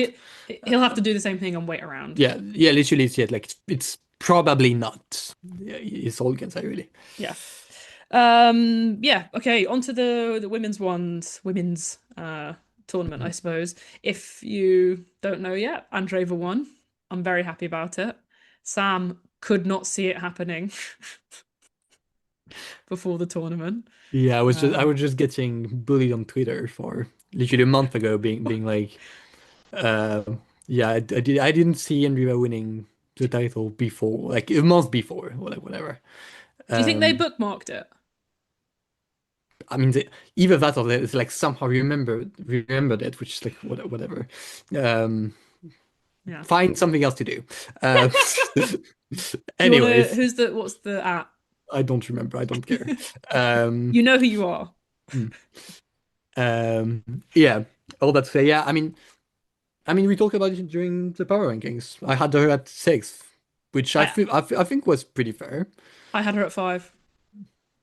Good, yeah, good on you because you don't rate Vitolina is what it Yeah, is. she's Uh, not on um, there, and it's rightly so. Like exactly what happened, exactly what I thought would happen happened. yeah, to be fair, that did age quite well. Um, Mhm. no, but yeah, I had her at six, and it's not like she didn't even face anyone I had ranked higher than her. Mm. So it's like if you tell me she's not going to face Garth or Rebecca or Iga or Sabalenka, it's like, yeah, I mean, then I can see her winning that. I just didn't think that would happen. So when you said you didn't see it happening for her, was it a situation of like I don't see where she is right now beating any one of those players Yeah, in the mostly, mostly I think that was it, and even like she did do well on clay, but the losses were sometimes a bit suspicious. Like the Madrid loss was like, ooh, that's I mean, See, Kostyuk was playing better than her, like kind of all the way through the tournament either way, but some of the losses felt like pretty meek, and I didn't love the loss to Goff in Rome either. It was like, yeah, Okay, so what I will say, for me, the Madrid final reminded me of Iga against Pegula last year in Bad Homburg or wherever it was, yeah, it where it was. was like you could look at it, you could look at it and say concerning, but you could look at it and be like, okay, I don't know how much they care. And look, I'm pretty sure Andreeva cried because she cries every single match she loses. She cries most of the matches she wins as well at some point during them. So I Mm. wouldn't put too much weight on what that meant for her emotionally. But I didn't find that Madrid final all that concerning. And the sort of distinction I was thinking about this. For me, I could always see Andreeva winning a slam because I thought the how she is week in, week out, I don't think anything needs to fundamentally change in order for her to win a slam title. I think she needs to like put her big girl shoes on or whatever and like keep it together, get a little bit of luck with the draw. Mm. There's nothing, there's no thing that I saw was like a barrier for her. Yeah, On the yeah, contrary, and I remember when sorry, when Coco won her first slam, that summer leading up to it, I remember watching it being like, I think she's there, and I think it's something that she hadn't had before. And I mm, don't even know what it is. It's maybe it's intangible, maybe it's like some techniques or something, maybe it's their demeanor. But I thought something had to change for her, and I think Andreeva was in that position where like I think she is ready. yeah. I mean, as far as like actually her game, mostly what she needed was like trust her forehand a bit more and like not have that be less shaky, And is not what it slice it was. every single shot, which is what You she was know, doing before. yeah, yeah, which I think really was down to like confidence, mostly, and she did that, Mm. and that's kind of all she needed really. The game looked pretty sturdy, kind of all the way through. She so in that sense, she did do better than in the rest of the clay season. So to an extent, she did kind of do better than I thought she could. So Mm. in that way, I am impressed. I am impressed with the run and with the performances and all that. But as far as like, does that change massively how I feel about her? And is it like this huge like career changing thing? I don't know. I think given the circumstances as well, it makes perfect sense for her to win this title. If she hadn't won it because she had ended up facing Goff or Goodrich or whoever, also couldn't have changed massively what I felt. Mm. So it's just, and as for also like even broader like implication for her career, if you ask me like at like the beginning of this year, like um when is Andreeva's first slam coming, I would have been like within this year and the next year, something like that. So it ended up being like maybe slightly early, but barely, like Mm. not really. Definitely So not early for me, man. I was predicting yeah, well, yeah, years that's ago, years ago. I mean, this has been yeah. late, I to be mean, honest. we were saying Wimbledon last year. I was But saying Wimbledon 2023. that's crazy. That is crazy. But someone No, had to not win not it, not 23, 2024. No, 23, the one that Vondrousova won. Was she even Isn't it? playing? Yeah, yeah, she No. beat. Yeah, no, didn't she? That's the Roland Garros she lost to Coco. She won the first set and then she lost in three. I think that was yeah, in That's 2020. crazy. It She's been was, around forever. I think yeah, she has been around forever because she was 15 and now she's not 15 anymore. Yeah. I think she lost to or beat Krejcikova. She played Krejcikova in that Wimbledon. And I Hmm. think she made the fourth round or the quarterfinals, something like that. Maybe a fourth round. She has been Yeah. around for quite a long time. Hmm. I think see, I think it does change a little bit how I feel about her career. And Hmm. like I don't know, it's this thing I'm just if you can win a slam when you're not playing that well and take advantage of opportunities, draws opening up and things, I just think it But does a lot but I for think those she was numbers. playing great though. Okay. Well then But no, no, I think like at least the latter stages, she she she cleaned yeah. up really. Yeah. Like everything was firing. I felt Okay, like fine. that was So very good. okay, so how many slams did you think she was going to win in her career before the tournament? How many now? Oh my God. Is it changed? I kind of hate those. No, I no, it know, I hasn't. know, I know, I know, but it's No, it hasn't. Not really. No. okay. So it was anywhere between like 5 to 12 or whatever. But Okay, like so that's what? quite a lot. Yeah, that's a huge amount. That's what you feel silly. Like, and it's even a huge range. Predictions are silly. They are silly. Yeah, That's I how it is. It's just that the know. game, it's a game. Yeah, I know. Okay. I'm feeling by the day more and more confident about my prediction of Sabalenka. Oh, you mean her being stuck at 4? No way. Wait, no, not so. I don't think I said stuck at four. I think I said Oh, five max. interesting. It's I'm not. still not. I'm still not there. You're not. I know. I think I'm in the heavy, heavy, heavy minority. But these Hmm. chances they keep coming, and they Yeah, keep going. yeah. I mean, it's alarming, of course. Yeah. And this one was like especially bad, actually. Should we Uh, talk about her, or is there more to say about Andreeva? Or we loop back around. yeah, maybe we would loop back around. Yeah. Okay. I mean, we probably should. I mentioned it. Didn't have to face any people that had ranked higher than her. So that's Sabalenka, Iga, Goff, Svitolina, and Rebecca? yeah, somehow I forgot Did her. you not put Yeah, Kostrick above Andreeva? nope, I had Kostrick below, I one find it below. interesting putting Svitolina. Anyway, whatever. Mm. Svitolina above her, but Kostrick below. Anyway. Mm. I would just that moved by Rome, I guess. And I was strict. Whatever. I told you, didn't I tell you? I told you about Rome. She kept winning these close games. She kept winning these, it was Yeah. too scammy. It's not going to continue. Mm. Yeah, fair enough. All that to say, yeah, I mean they all lost before semifinals, which I don't think anybody was expecting as a whole. No, because the WTA has been quite consistent in slams recently, particularly like Yeah, Sabalenka. But there was a big question mark over the fact that the clay season had been more open. yeah, and to my credit, I'm going to give myself some flowers. Go for it. Uh, I I think I said in the power ranking that like I didn't feel that strongly about any of them really. Mm. I had like some question marks about everybody. So I still would rank them like based on respect and results and performances and what I think the talent level is and all that.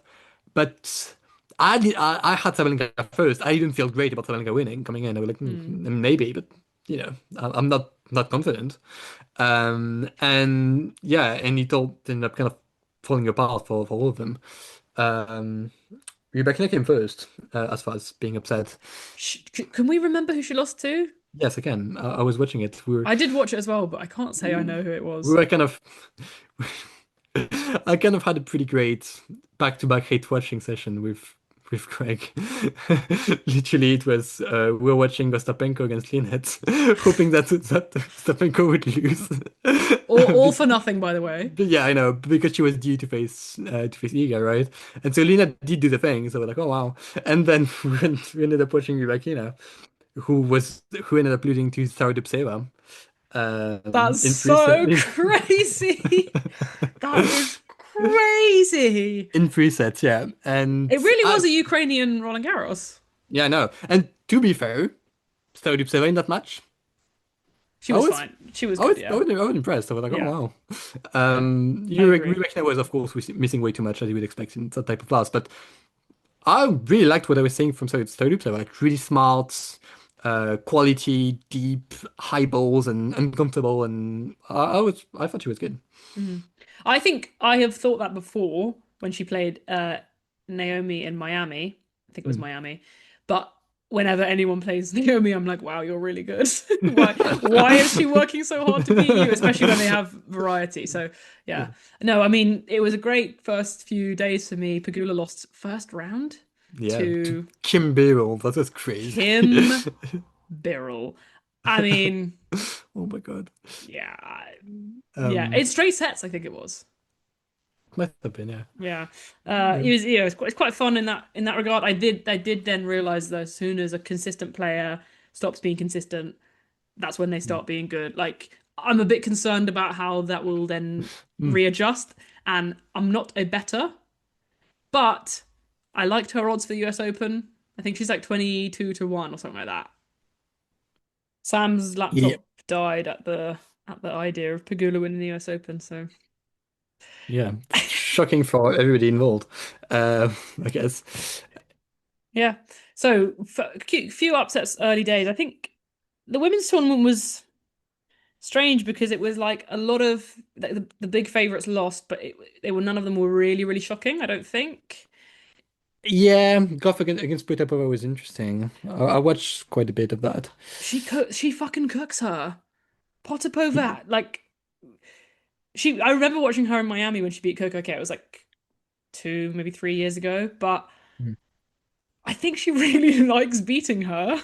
I think yeah, I actually thought about something you said when we were talking about golf before the tournament. When I was watching this Potapova match, I was like, you mentioned it. You were like, I think we should just be able to keep going at it and just not care and or mind or whatever. Need to be like really relentless in your ability to just keep hitting another good shot, another good shot, Mm, another good shot.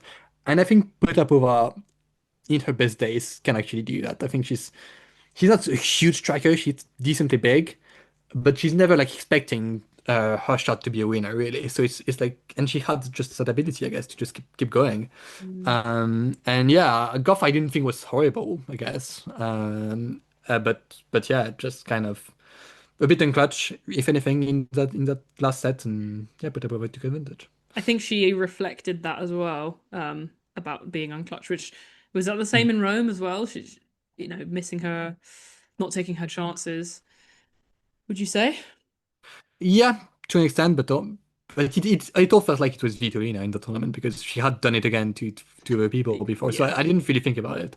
Mm, But yeah, then I guess for her it felt like a pattern, of course, because it's two consecutive matches like that. mm, yeah. I Hmm. think I mean there's this whole thing about Coco not being very good at defending titles, but Yeah, she she is weird because I don't know.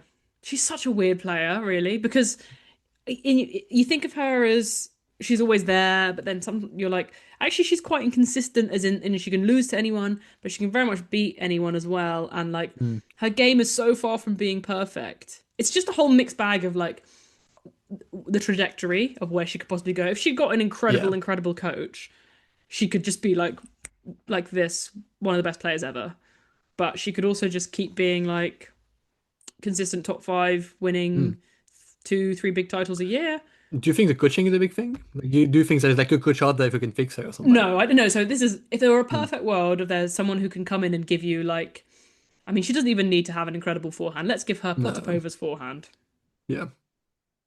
What could that do for you? And let's make your serve like, who has a decently good serve? Mukova. Like, if someone could just fix the holes, Mm. then I think she could be so good because that like Yeah. that suffocating thing that she has on defense and like mentality wise can take you so far. I don't know. I just No, she's so unique. I'm always thinking this, yeah, like, unique. who else is like this in the history of tennis? So it's like so often struggling so much, but still, and like has such big clear holes and still can do so much and has so much going for her as well. It's so interesting. Like She's she's she's like old man Murray. oh my God. When Murray was like oh like whenever he moved you could feel it in your own hip that his hip was Mm, hurting, but like goodness me, it was still the fight was mm, still there, the defense was still there, the craft was still there. mm. He he's I beaten hope out. He's one of very few people to have beaten Alcaraz at Indian Wells. I hope no one clips this because I think you would get dragged pretty hard for that Not comparison. not super old man Murray, but like Hmm, a little bit old man Murray. okay, When I he beat see. Alcaraz at Indian Wells, which was I watched that match and this was the match where I was like, fuck, Alcaraz is incredible, and Murray beat Mm, him. Like he was still able to produce really, really, really incredible stuff then. mm, Yeah, obviously Coco is better, but it's a yeah, kind of similar sensation. I see. Yeah, no, yeah, I think you can see it. Um, Yeah, and then Eager losing to Marta Kostyuk, which isn't something I saw happening, but then like feels now looking back at it, that feels very obvious that that could happen. yeah, yeah. I mean, if you take the he as a whole, it's like, I mean, the not the worst loss she's taken this year. Mm. It's just one more. One of many, unfortunately. Um, But anytime it's and time to play Mukova or Naomi Osaka, she's there. She's like, hey, yeah, yeah, 2022 Liga is back. literally her two best performances of the year. That's crazy. She was bad, like really, in some ways really bad. And Was this another watch that you had with Greg? yeah, Hmm. mhm, it was something. It okay. Let me actually talk about this. I'm not being really. Um, I'm not really saying anything. She was bad. Okay, what does that mean really? Um, that first set, they were both actually pretty shaky. I think they both came out kind of nervous, Kostyuk as well, and they were both like kind of struggle holding a punch. When it was they were just kind of fighting for every game basically, and actually Iga broke first, and they neither had like really great range. Like they were like missing too much, both of them. Kostyuk was missing returns quite a bit. Iga was like really struggling to find finishing shots. Like she would build rallies, okay-ish, and then whenever it's like the court is open, it's time to hit a winner. It would always go out, and but she That's did funny break, because and for me that was Kostyuk's trademark in the past. yeah, that was Suiga that day, and actually pretty often these days, and yeah, and but she did break first, and actually the point she broke on was like her best of the match. It was like this like amazing rally when she did end up finding the winner. And then she just never held serve again for the rest of the match, and like her serving especially deteriorated like to pretty crazy extent. Like she was double faulting all over, could not make a first serve, could not make like even sometimes she would make a serve and like the court is like she has an opportunity to hit like a good first one, she would always miss that. I mean, she just completely collapsed. Like before that, she had like didn't have the finishing shots. After that, she had nothing at all. Like just disintegrated, Mm. and that's what it was. Kostyuk was fine. Um, like no, I mean, yeah, really, I've seen her play much better even this Yeah. preseason, honestly. Mm. Um, and yeah, and what stood out to me as well, I guess, was the press conference. Iga can be pretty close-stuffed and like just not say much. Like, you know, bad day at the office, whatever, my opponent played well, we move, I guess. Sometimes that's just kind of how she doesn't really go into details and, she even gets a bit defensive, I guess, sometimes. But here she was very open. She basically was like, in so many of these matches at the moment, there's like just too much tension and I can't produce good tennis. I can't handle it. And she basically ended up saying, but if I can identify this issue, I can work on it and I can try to improve it, but it might take a few weeks, might take a month, might take the season. Mm. And so I'm kind of thinking that as like that's already was my feeling coming in was like this probably is just a season to not to forget because we can learn from what happened, but it's going to be a pretty bad season, like really bad season mostly for her standards, and that just is what it is for now. Mm. She's out of the top 10 in the race, is that right? Yeah. Yeah, she's 11th. Yeah. I don't know. For me, it's not a done deal because I just like I've seen how fast she can turn it on. It doesn't actually need to be like a slow build. If she decides she wants to win Wimbledon, as she did last year, she can just do it in quite dominant fashion. So like I'm hesitant to say anything like that, but you know her better. I am starting to think that to be a good tennis player, you either need to be not smart or crazy. And I Mm. think Iga is unfortunately smart and sane, and it means that she can just get into her head a little bit too much. I think you need some ability to kind of like um completely dissociate yourself from your brain. So Djokovic is smart, but he's insane. Sabalenka, no comment. I think Iga is too smart and too sane to be able to be like she thinks about things and then she analyzes those things and then she's able to Yeah. kind of it's not what you want as a tennis player. You want to be Mm. just a machine, really. Yeah, and to be fair, that's what she was called for a while, which is interesting. But I think my thing about Iga is I've heard this before from somebody else. I don't really remember. Iga always felt like she was somehow mentally pushing herself to be this good. It never felt like natural. I'm always thinking about Serena when it comes to like these extreme examples. I think something Serena is like she's not a normal person.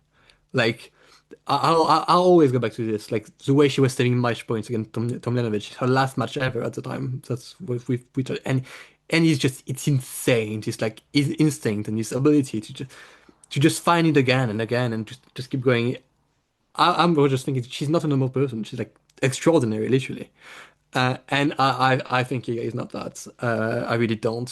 As far as like mental makeup, Mm, I think she's actually really like generally speaking pretty anxious person. mm, And it took like so much effort for her to just somehow find that balance and just turn that like those nerves and like all that anxiety she just has pent up and turn that into quality, into focus, into this ability to just find great quality point after point. And somehow she seems to have lost that. And the whole challenge is going to be to try and find it again, I guess. mm. I feel like as much as we, as like tennis fans, tennis analysts, or whatever, um, talk about and acknowledge the mental side of tennis, I think it still gets slightly oversimplified and kind of Mm, reduced to like a if a player is clutch, if a player can show up in big matches, all these kind of things. Whereas I think there's so much that goes on before that mm. and that we don't even see, that we don't even really think about. Things that like affect whether or not you ever make the top 100 for people to have a, there's so many players that you probably have never seen play who have incredible skill and incredible tennis, but everything about how their brain works, or not everything, but something about how their brain works prevents them from being reaching the highest level. I feel like it's really like underrated that and that the thing about like how Iga just got this perfect balance. She managed to have everything in working in sync for some amount of Yeah. time. And I feel like it took so much like precision and routine and everything Yeah, to be perfectly into place. I think she has like in that way she had less room than I think most people, most players. yeah, I think most of them are not this like high strung and just generally nervous about everything. yeah. And but somehow she channeled it and people were like calling her mental giant. You know, it's like it was always interesting. It's like this girl who you could still tell, you could look at her in like a body language and like even so like slight tick when she was serving and all that. This is a person who's really nervous, and Mm, you can tell looking at her, but still on the court, she was just able to somehow turn it into something else or like do it in spite of it, I guess. mm, She's a really peculiar champion for tennis, I think. yeah. But yeah, and she seems to have lost it really. And Mm, it's not on just mental. I guess the serve is worse than it was before. It always comes back to that, I guess. She said tweaked to like elbow thing. She said she like needs to do it more to practice it more because it's like a bit tough, which fine, I can believe that, I guess. I just don't get how you would ever want to move on from the stance, the position that had like the highest peak on grass last year in Cincy. That's the best she's ever served by far. Like, I would say maybe try to like stabilize it somehow and like try to produce those kind of tweaks more often. But no, they changed it again. But it's not like it was perfect before, so I get it. But it still looks pretty strange or like a bit unnatural. Uh, did she have a serve coach, or was it just like Wim no, working on literally her? no. No, I think it was just what's his name again? Wim Facet, or the No, current one, Roig? yeah, I think that was it. They decided on that like really early. She's been something like that literally since Stuttgart. Um, but she has yet to like stabilize it, and yeah, it's been producing pretty bad results. Mm. Well, yeah, I mean,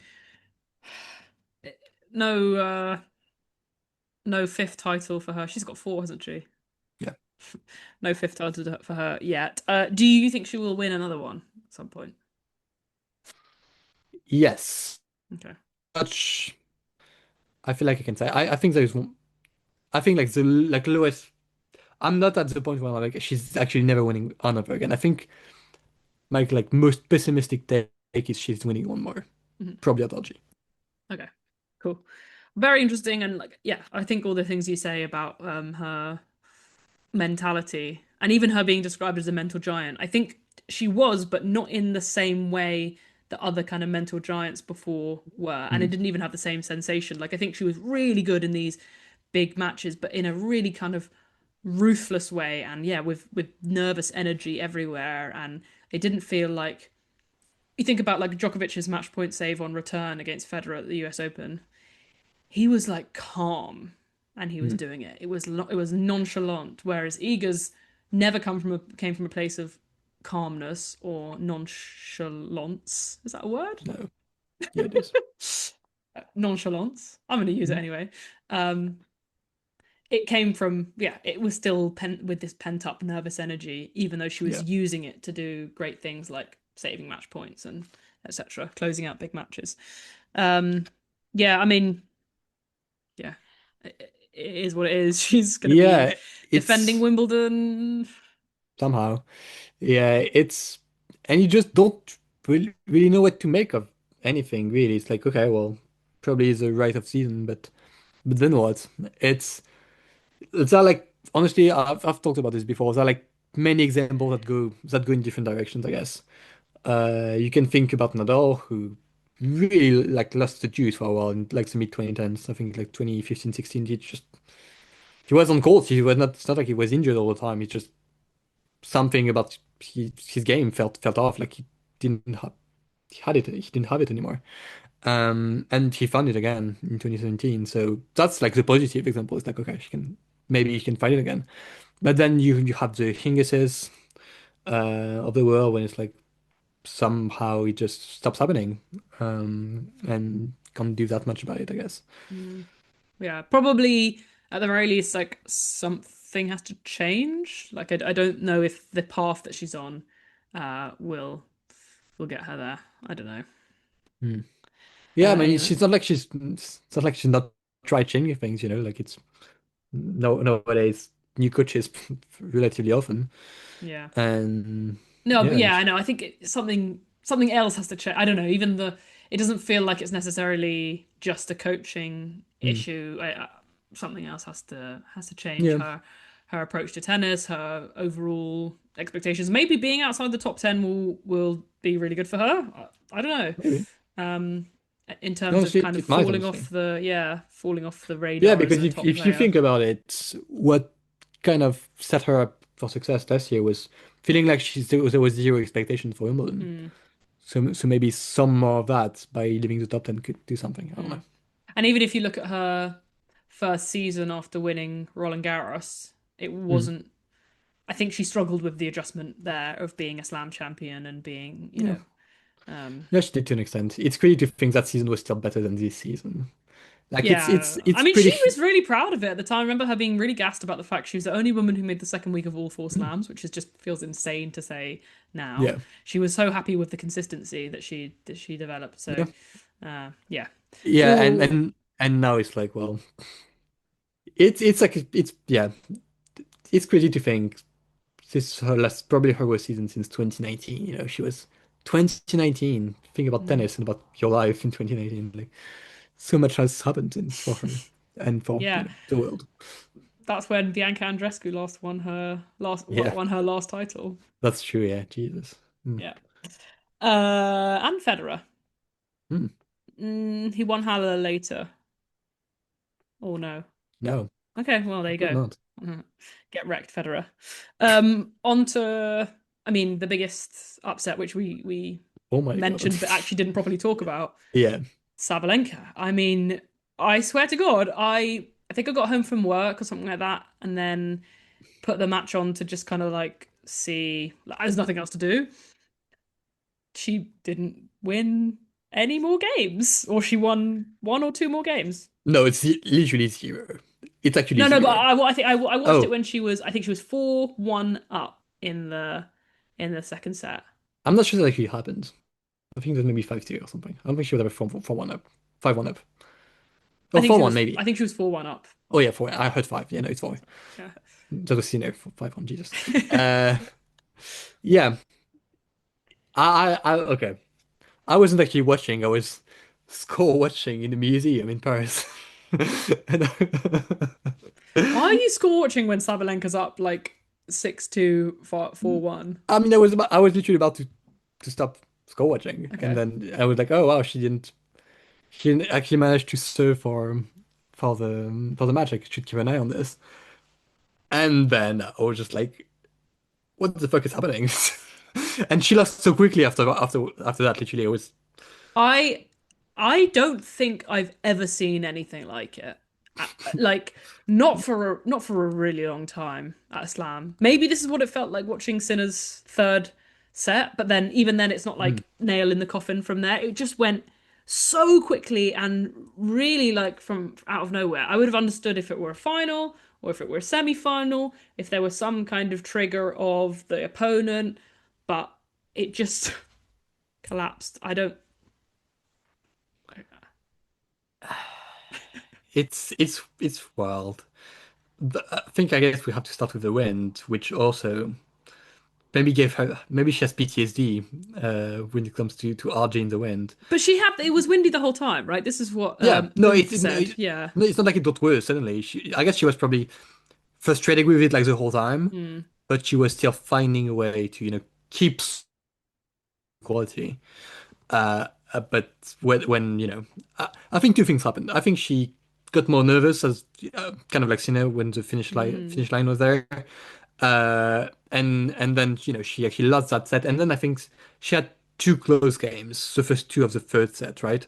And she ended up losing both, and I think she kind of Tanked. her head was just fully gone. Mm. I don't think she tanked really. Not tanked in the not in, Yeah, intentionally tanked. yeah, She no, I just know, like yeah, yeah. yeah.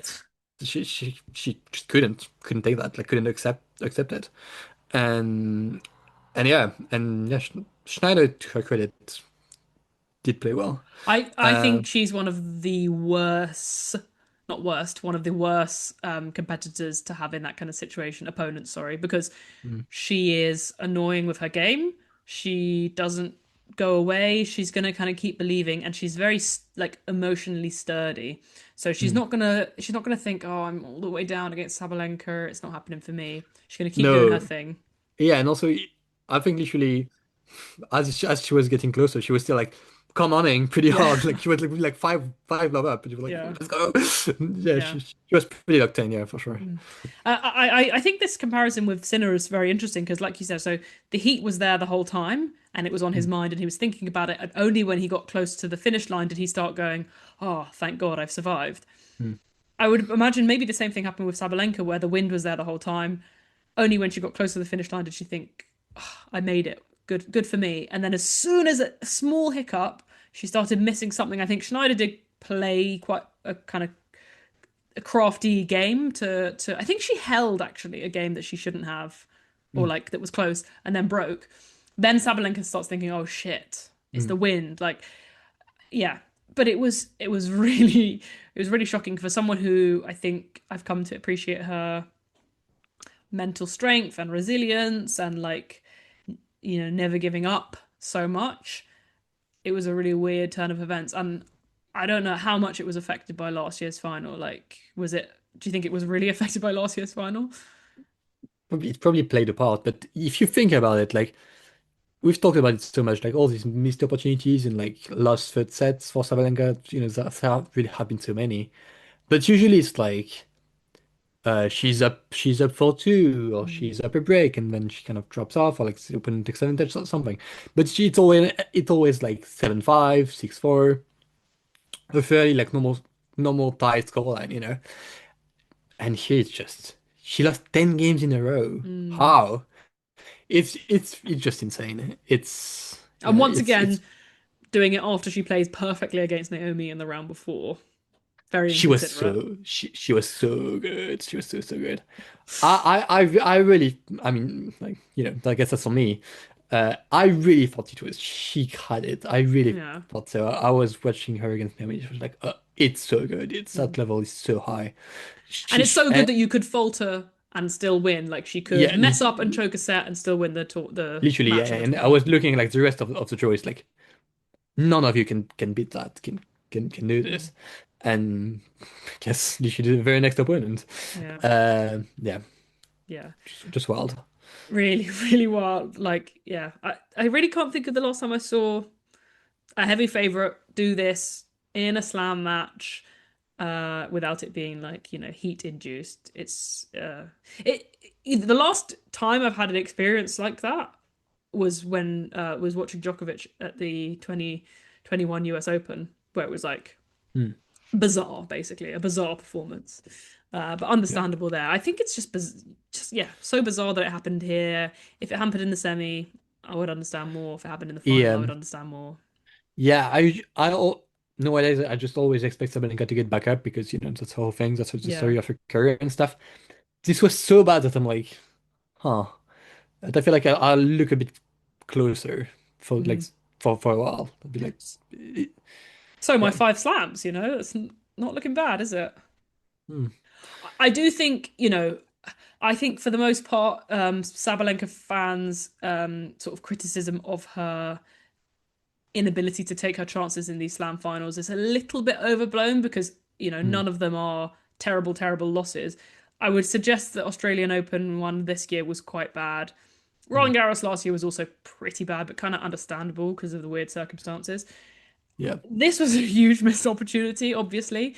Um, and I am concerned because I think there's a chance that the tide's turning a little bit on her ability to not kind of be who she used to be in terms of these, choked leads, 7-5'd slam semi-final performances. So yeah, I'm just saying like I wouldn't be surprised if this starts a period of a few more kind of performances like this. Not quite as dramatic, perhaps, but she's been like pretty much flawless in slams for a while, I think. Yeah. No, I mean it was her first it was her first quarterfinal loss since getting sick from bad Mm, meets against Andrea. yeah, and then Uh, then it was that was like a one-off. yeah, and Before then then, there and was loads of yeah, yeah. it was literally semi-final after semi-final after semi and final and titles and all of that. Yeah, just brutal. Like wow. Mm. And I really couldn't believe it. We had to stop I mean, we were still at the museum, but we just like sat on the bench to look at Twitter for like 20 minutes. Oh, only Twitter. I was going to say I have watched live tennis in a Oh, museum before, and I hmm. will give anyone who can guess what match it was or the two players, I will Oh give my you them God. £500 because it was Hmm. it was it was low. I'll tell you that it was low what I was doing. That's really funny. Mm. I'll tell you the answer. It was Benjamin Bonzi against Hubert Hurkacz. I was at the entrance to an exhibit and I had it on my phone. That's so funny. Can you imagine you're like a tennis fan and you see somebody watching tennis in the museum? It's like, oh my God, this has to be this like really exciting match. And then you look at the people. It's like, why the fuck are you watching this? It was a final. It was a Oh, final in an indoor tournament in France, and oh, Bonzi was playing really well.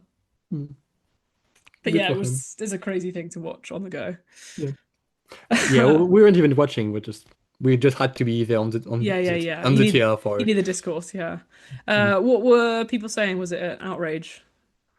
Yeah, it was chaos. I mean, people were just really shocked, I guess. And, Mm. yeah, Yeah. And then I mean Diana Schneider went on to play Maja story of the story Chwalinska. of Yeah. story of the Who tournament, I surely. I'm annoyed about because I remember in 2022 when she was like tennis Twitter's favorite thing. We were all watching a lot of her, and I felt like she Mm. was fairly present. All these journalists and analysts being like, I don't, analysts being like, I've never heard of her. I was like, I think that's a Yeah. bit shocking. Yeah.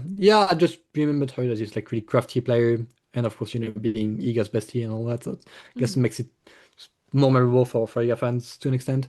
But yeah, and this was all pretty interesting to me because I mean, first of all, there were like many things that kind of made me think, something might be brewing because she had like pretty. She had a good running qualities. That's one thing. That always makes you kind of dangerous by default. Yeah. And then she beat Zhang pretty convincingly in the first round. That's also pretty big win. Um, And still against Mertens, I didn't feel like she was a favorite. I was like, I feel like Mertens can probably handle the variety to an extent. We She's watched a very few, underrated, as we know. yeah, watched a few games of that actually live, and it seemed pretty. It didn't feel like Chwalinska would win that comfortably, but she ended up doing it. Uh, and from then on, actually, I feel like she was favored in several of these matches. So it was like upsets on paper, but actually, Mm. if you think about it, you'd be like, actually, not really. Because who was it next? It was Sakkari, who, to be fair, actually was probably playing her better than other people. Was like probably being smart about it up until she wasn't. She ended up being, I think, literally, Stranska just ended up like going higher on the like moon ball dosage, and Sakkari was like, no, actually, I can't do this. I can't finish this. But it's Sakkari. But She then, she won. They went 3 sets though, didn't they? yeah, and Sakkari was like, up like a set on a break, so she was in a good position. Well, But it's then, Sakkari, so is it a good position? yeah, maybe not. But then, yeah, she faced, um, Diane Parry. yeah, that's not too bad. I mean, she was in better form. She had beaten better players, and yeah, I did think she would win that against Kalinskaya. I was pretty confident that like she's winning that. Like it's Kalinskaya. Like I was like, there's You don't rate her no. at all. I think she has some good qualities, but I did not see a world where Kalinskaya could just face that player on Satria in windy conditions and not make like 1,004 errors. And Okay. of course, she did exactly that. Um, yeah, and against Schneider, it felt. I really thought it could go either way. I Mm. think I had Schneider in three or something. Yeah, I expected Schneider to win that match because as we like talked about the kind of the craftiness and the being able to deal with a weird game. They're Mm. obviously both left-handers, so it's not like the leftiness is going to affect her too much. But at this point, I mean, Chwalinska just played phenomenally That well. was it. That was a big surprise. Against Kalinskaya, it's like I don't think she played like amazing. She played her game. Her game just happened to be extremely disruptive against this type of opponent in those conditions, But against Schneider, it was literally indoors, so it was like no wind to speak of. Her quality was just insane. Mm, Like I loved that first set. I loved so many points. I thought she was so great. Like the type of point they were playing, the length of rally was phenomenal. I thought Schneider was actually playing really, really smart. Like really just smart attacking tennis, precise, knowing when to go for it. But yeah, just Chwalinska just had somehow more in the bag, and she ended up taking the tiebreak. I was so impressed. mm. I love that set. Yeah. And the one thing I'll say about Maya having been one of the people who I thought was a lot of people who watched her a few years ago, she looked so little back then that like Mm. all she had was the tools that the weird slide on the serve and the top spin on her forehand and all the craft that she has. She's bigger now. I think she's grown taller, which is weird for like a 20-year-old woman, but she's taller, but she's like stronger as well. And there is a noticeable increase in the power of her shot. So it's like, of course, those qualities are what make her different and special, and she's absolutely not among the best ball strikers on tour. But Yeah. the fact that she can once she's opened up the court for herself, she can put away shots because she does have an amount of power that is important, and I think that took her. Yeah, I was just so inspired by the way she was able to find offense, like pretty Mm. often. It's just it makes you look at the tennis court differently. It's like, Yeah, well, she wasn't pushing. That's what no, people were saying. She was pushing. She was yeah, generating offense. It was just in her own yeah, way, yeah. It was literally like there are so many places where you can put the ball on a tennis court, and she was able somehow including to, like up high. yeah, literally she found all of them on like any given point. It was so fun to watch. I was so impressed. Yeah, and I tweeted this on one of my accounts. The best drop shot in the women's, like actively in the women's game. It was insane how Yeah. precise they were, and everyone I would cringe. I'd be like, "That's going into the net," but it Mm. would just on the other side. Really Yeah. impressive drop shots. Yeah, Mhm. she's coming for Von Drusova's whole shtick. I don't know. It's like, Mm. yeah. Yeah, I guess she's like a shorter, probably still weaker. Vondrousova to an Yeah, extent. she won't have as good a career as Vondrousova, but she's not far off. As in, like she's on the right Well, path. she has a 2019 she has a 2019 RG final part Yeah, now, I yeah, guess. yeah. What do you think about for the future? Is she going to stick around in the top 30? Is she going to get a bit higher? I mean, if she's still like in the top 30 after RG by next year, I think that would be really great. Like, I think that's near the best of what you can hope for, I would say. Really? Okay. Hmm. I, I see her going a little bit higher, to be honest. Mm, well, I don't mean like long term, but I think I think she mentioned this as well. The being on the outskirts and having to play lower level tournaments and qualies and all this kind of stuff, it can be just such yeah. a big barrier that once you've got in past it, and she brings this kind of unique game to players who maybe aren't as used to playing with it. Mm, I think she could. I think she could go a little bit higher. Yeah, not saying she's a staple of the top 10, but I don't think it's not a situation where there's been a ball basher who closed their eyes for 2 weeks and managed to land everything, and you think, well done, but how sustainable is this? Like, this is her game. She won't always execute it as well, but it is her game. She won with her game and didn't win with her game. She made it to the final with her game. I don't see why she can't kind of keep troubling players. Um, mm. yeah. Any other kind of notable stories on the women's side? Soronika Steyer did not win. Um, No, but I mean, she kind of did the best she could. Yeah, but this is my same thing. People put her in their power rankings, and it's like she's not going to win the tournament. Like she could very easily make the quarterfinals, but she's not going to win the tournament. Mm. Yeah. Yeah, yeah, Other she players who got, didn't win: I mean, quite a few. Uh, Svitolina, yeah, oh Pegula, yeah, yeah. Mukova. Yeah, Who did she even lose to? Jill Teichmann Oh in my God, that was so bad. straight sets. I watched In, it. I watched it walking to get lunch at work, and I was mm. like, this is a low for both of us. Mm. Yeah, yeah, not the best. There was at some point I was like, what in the 2021 is happening? Like Berrettini was doing Yeah. something, Teichmann was doing something, a qualifier was doing big things at the time. I was like, what the fuck is going on? We can't go back. But yeah, Yeah. Andreeva made sure we are not actually going back to those times. Yeah. But yeah, Yeah. What do you think about the slam overall? Did you enjoy it? I mean that like from like Thursday to Tuesday, like Thursday first week to Tuesday second week, that's like some of the most exciting days at the slam I can remember, really. Um, and but yeah, it really dropped off at the end, really. I think. And to be fair, that's kind of how it goes sometimes in tennis. Like if you get like an amazing first week where like everyone is fighting for their lives, you tend to pay the price in the latter weeks because Mm. people can just kind of pick up the pieces and run with it, which is what happened. And yeah, so good, overall good. Cool. I think that's better than just really an open, which was like burning herself for like literally every single day, barring men's semifinals. Yeah, Like, yeah, exactly. Well, that was probably my least favorite slam. Maybe after Wimbledon we can do our rankings of our favorite slams of like the decade. One thing I would like to do is rank the best slam runs of like the last, hmm, yeah, of the decade maybe because yeah, interesting. Um, because Keith would be first. yeah, how do you know? I know. Yeah, Uh, yeah. I don't know if she'd be better than all the men. I don't know. should be top three for It sure. would be yeah, be super high. Yeah. Last question I have for you. What have we learned?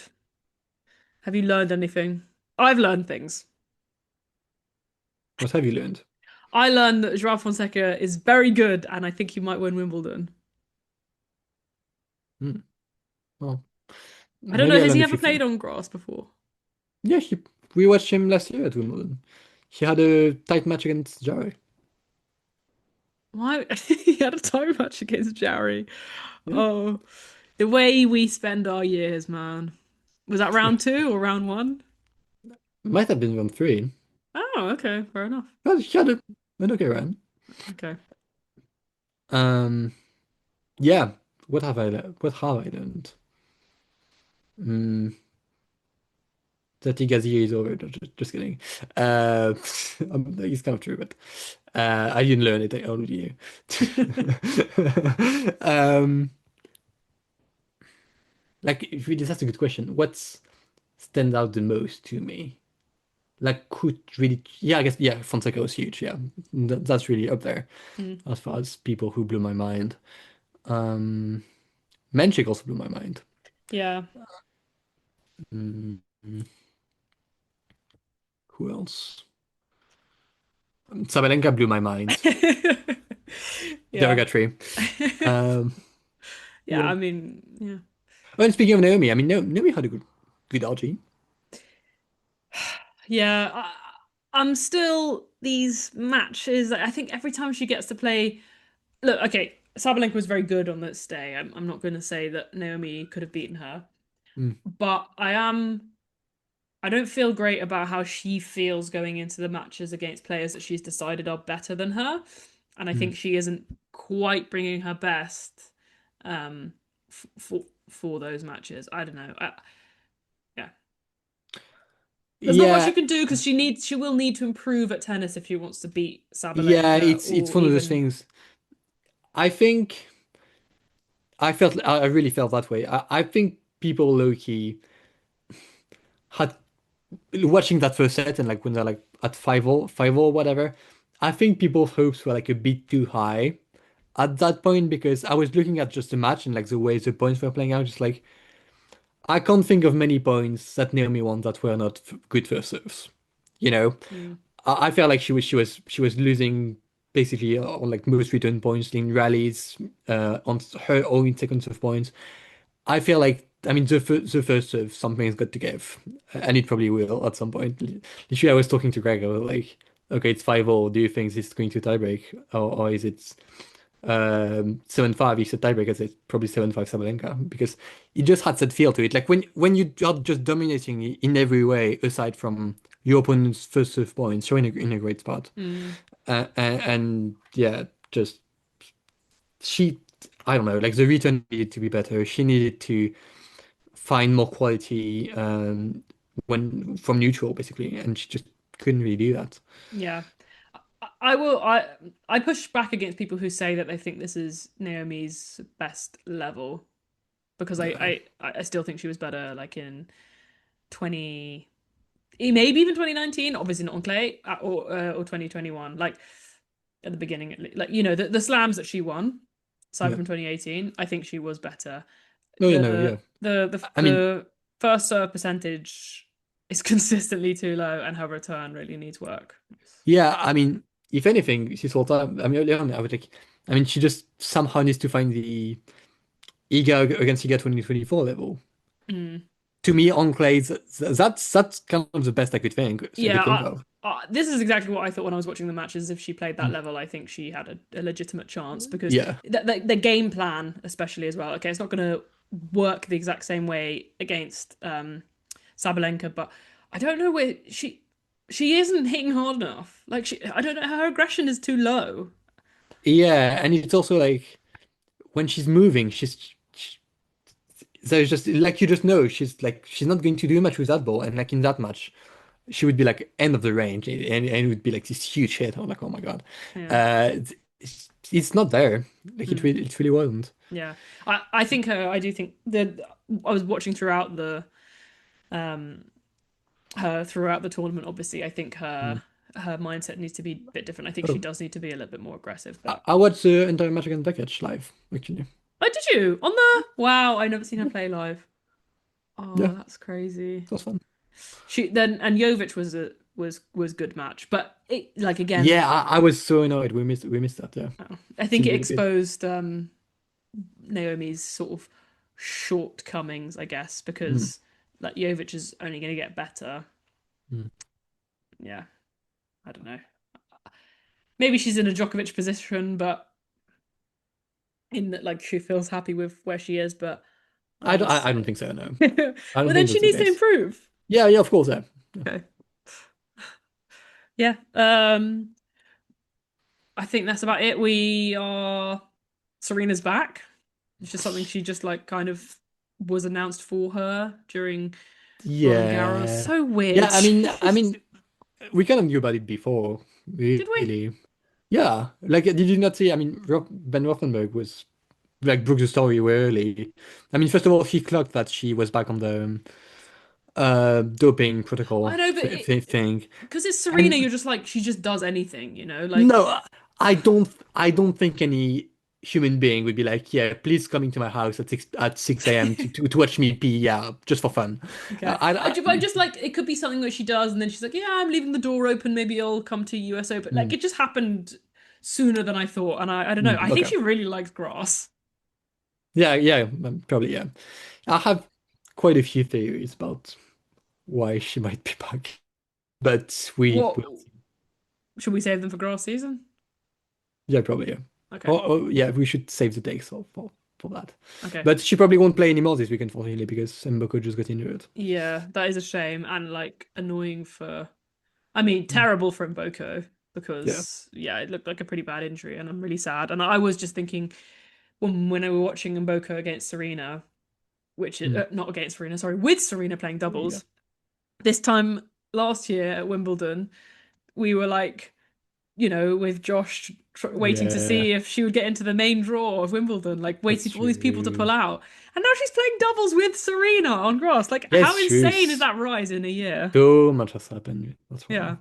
why. Yeah, but yeah, they're both out of the tournament. Annoying for people who'd kind Yeah. of bought tickets hoping to see her, but she could have lost earlier, so it is what it is. She's going to be in Berlin as well, playing doubles with Mukova, Right. which actually her playing doubles with people has kind of given them a bit of bad juju because Ons lost the Wimbledon final and Yeah, Boko's that's got true. injured. We don't need any of that with Mukova, please. Yeah. And I'm always kind of surprised that Mukova is like not good at doubles. It's Is she not she's one good, or of does she just not play? I think when she plays she's not good. Oh, Or like not very good. Um yeah, you'd think she would be good because yeah, like literally you give her an edge, she'd do well, but yeah, I don't know. yeah. She just can't do anything. Well, um Yeah. Any last thoughts, or we'll bid you adieu? The sun has set, kind of. for me it was. I mean, it was literally the sun was still shining when we started recording, and it's now pretty much nighttime. It's crazy actually. I can still see some light. It's 10:21. But 21. to be fair, we're like at like the longest day of the year nowadays, pretty much. 11 days away. Yeah. Yeah, that's Oh, wild. Mm. I always get so Uh, sad when we pass it. Me too. Mm. Yeah, I hate when days get shorter. I mean, in the summer, as long as we're like sun setting at around 10, well, I'm pretty happy. Mm. Anyways, yeah, enjoy Grace season, everybody. Thank you for listening, and we will talk to you again in a bit. No promises.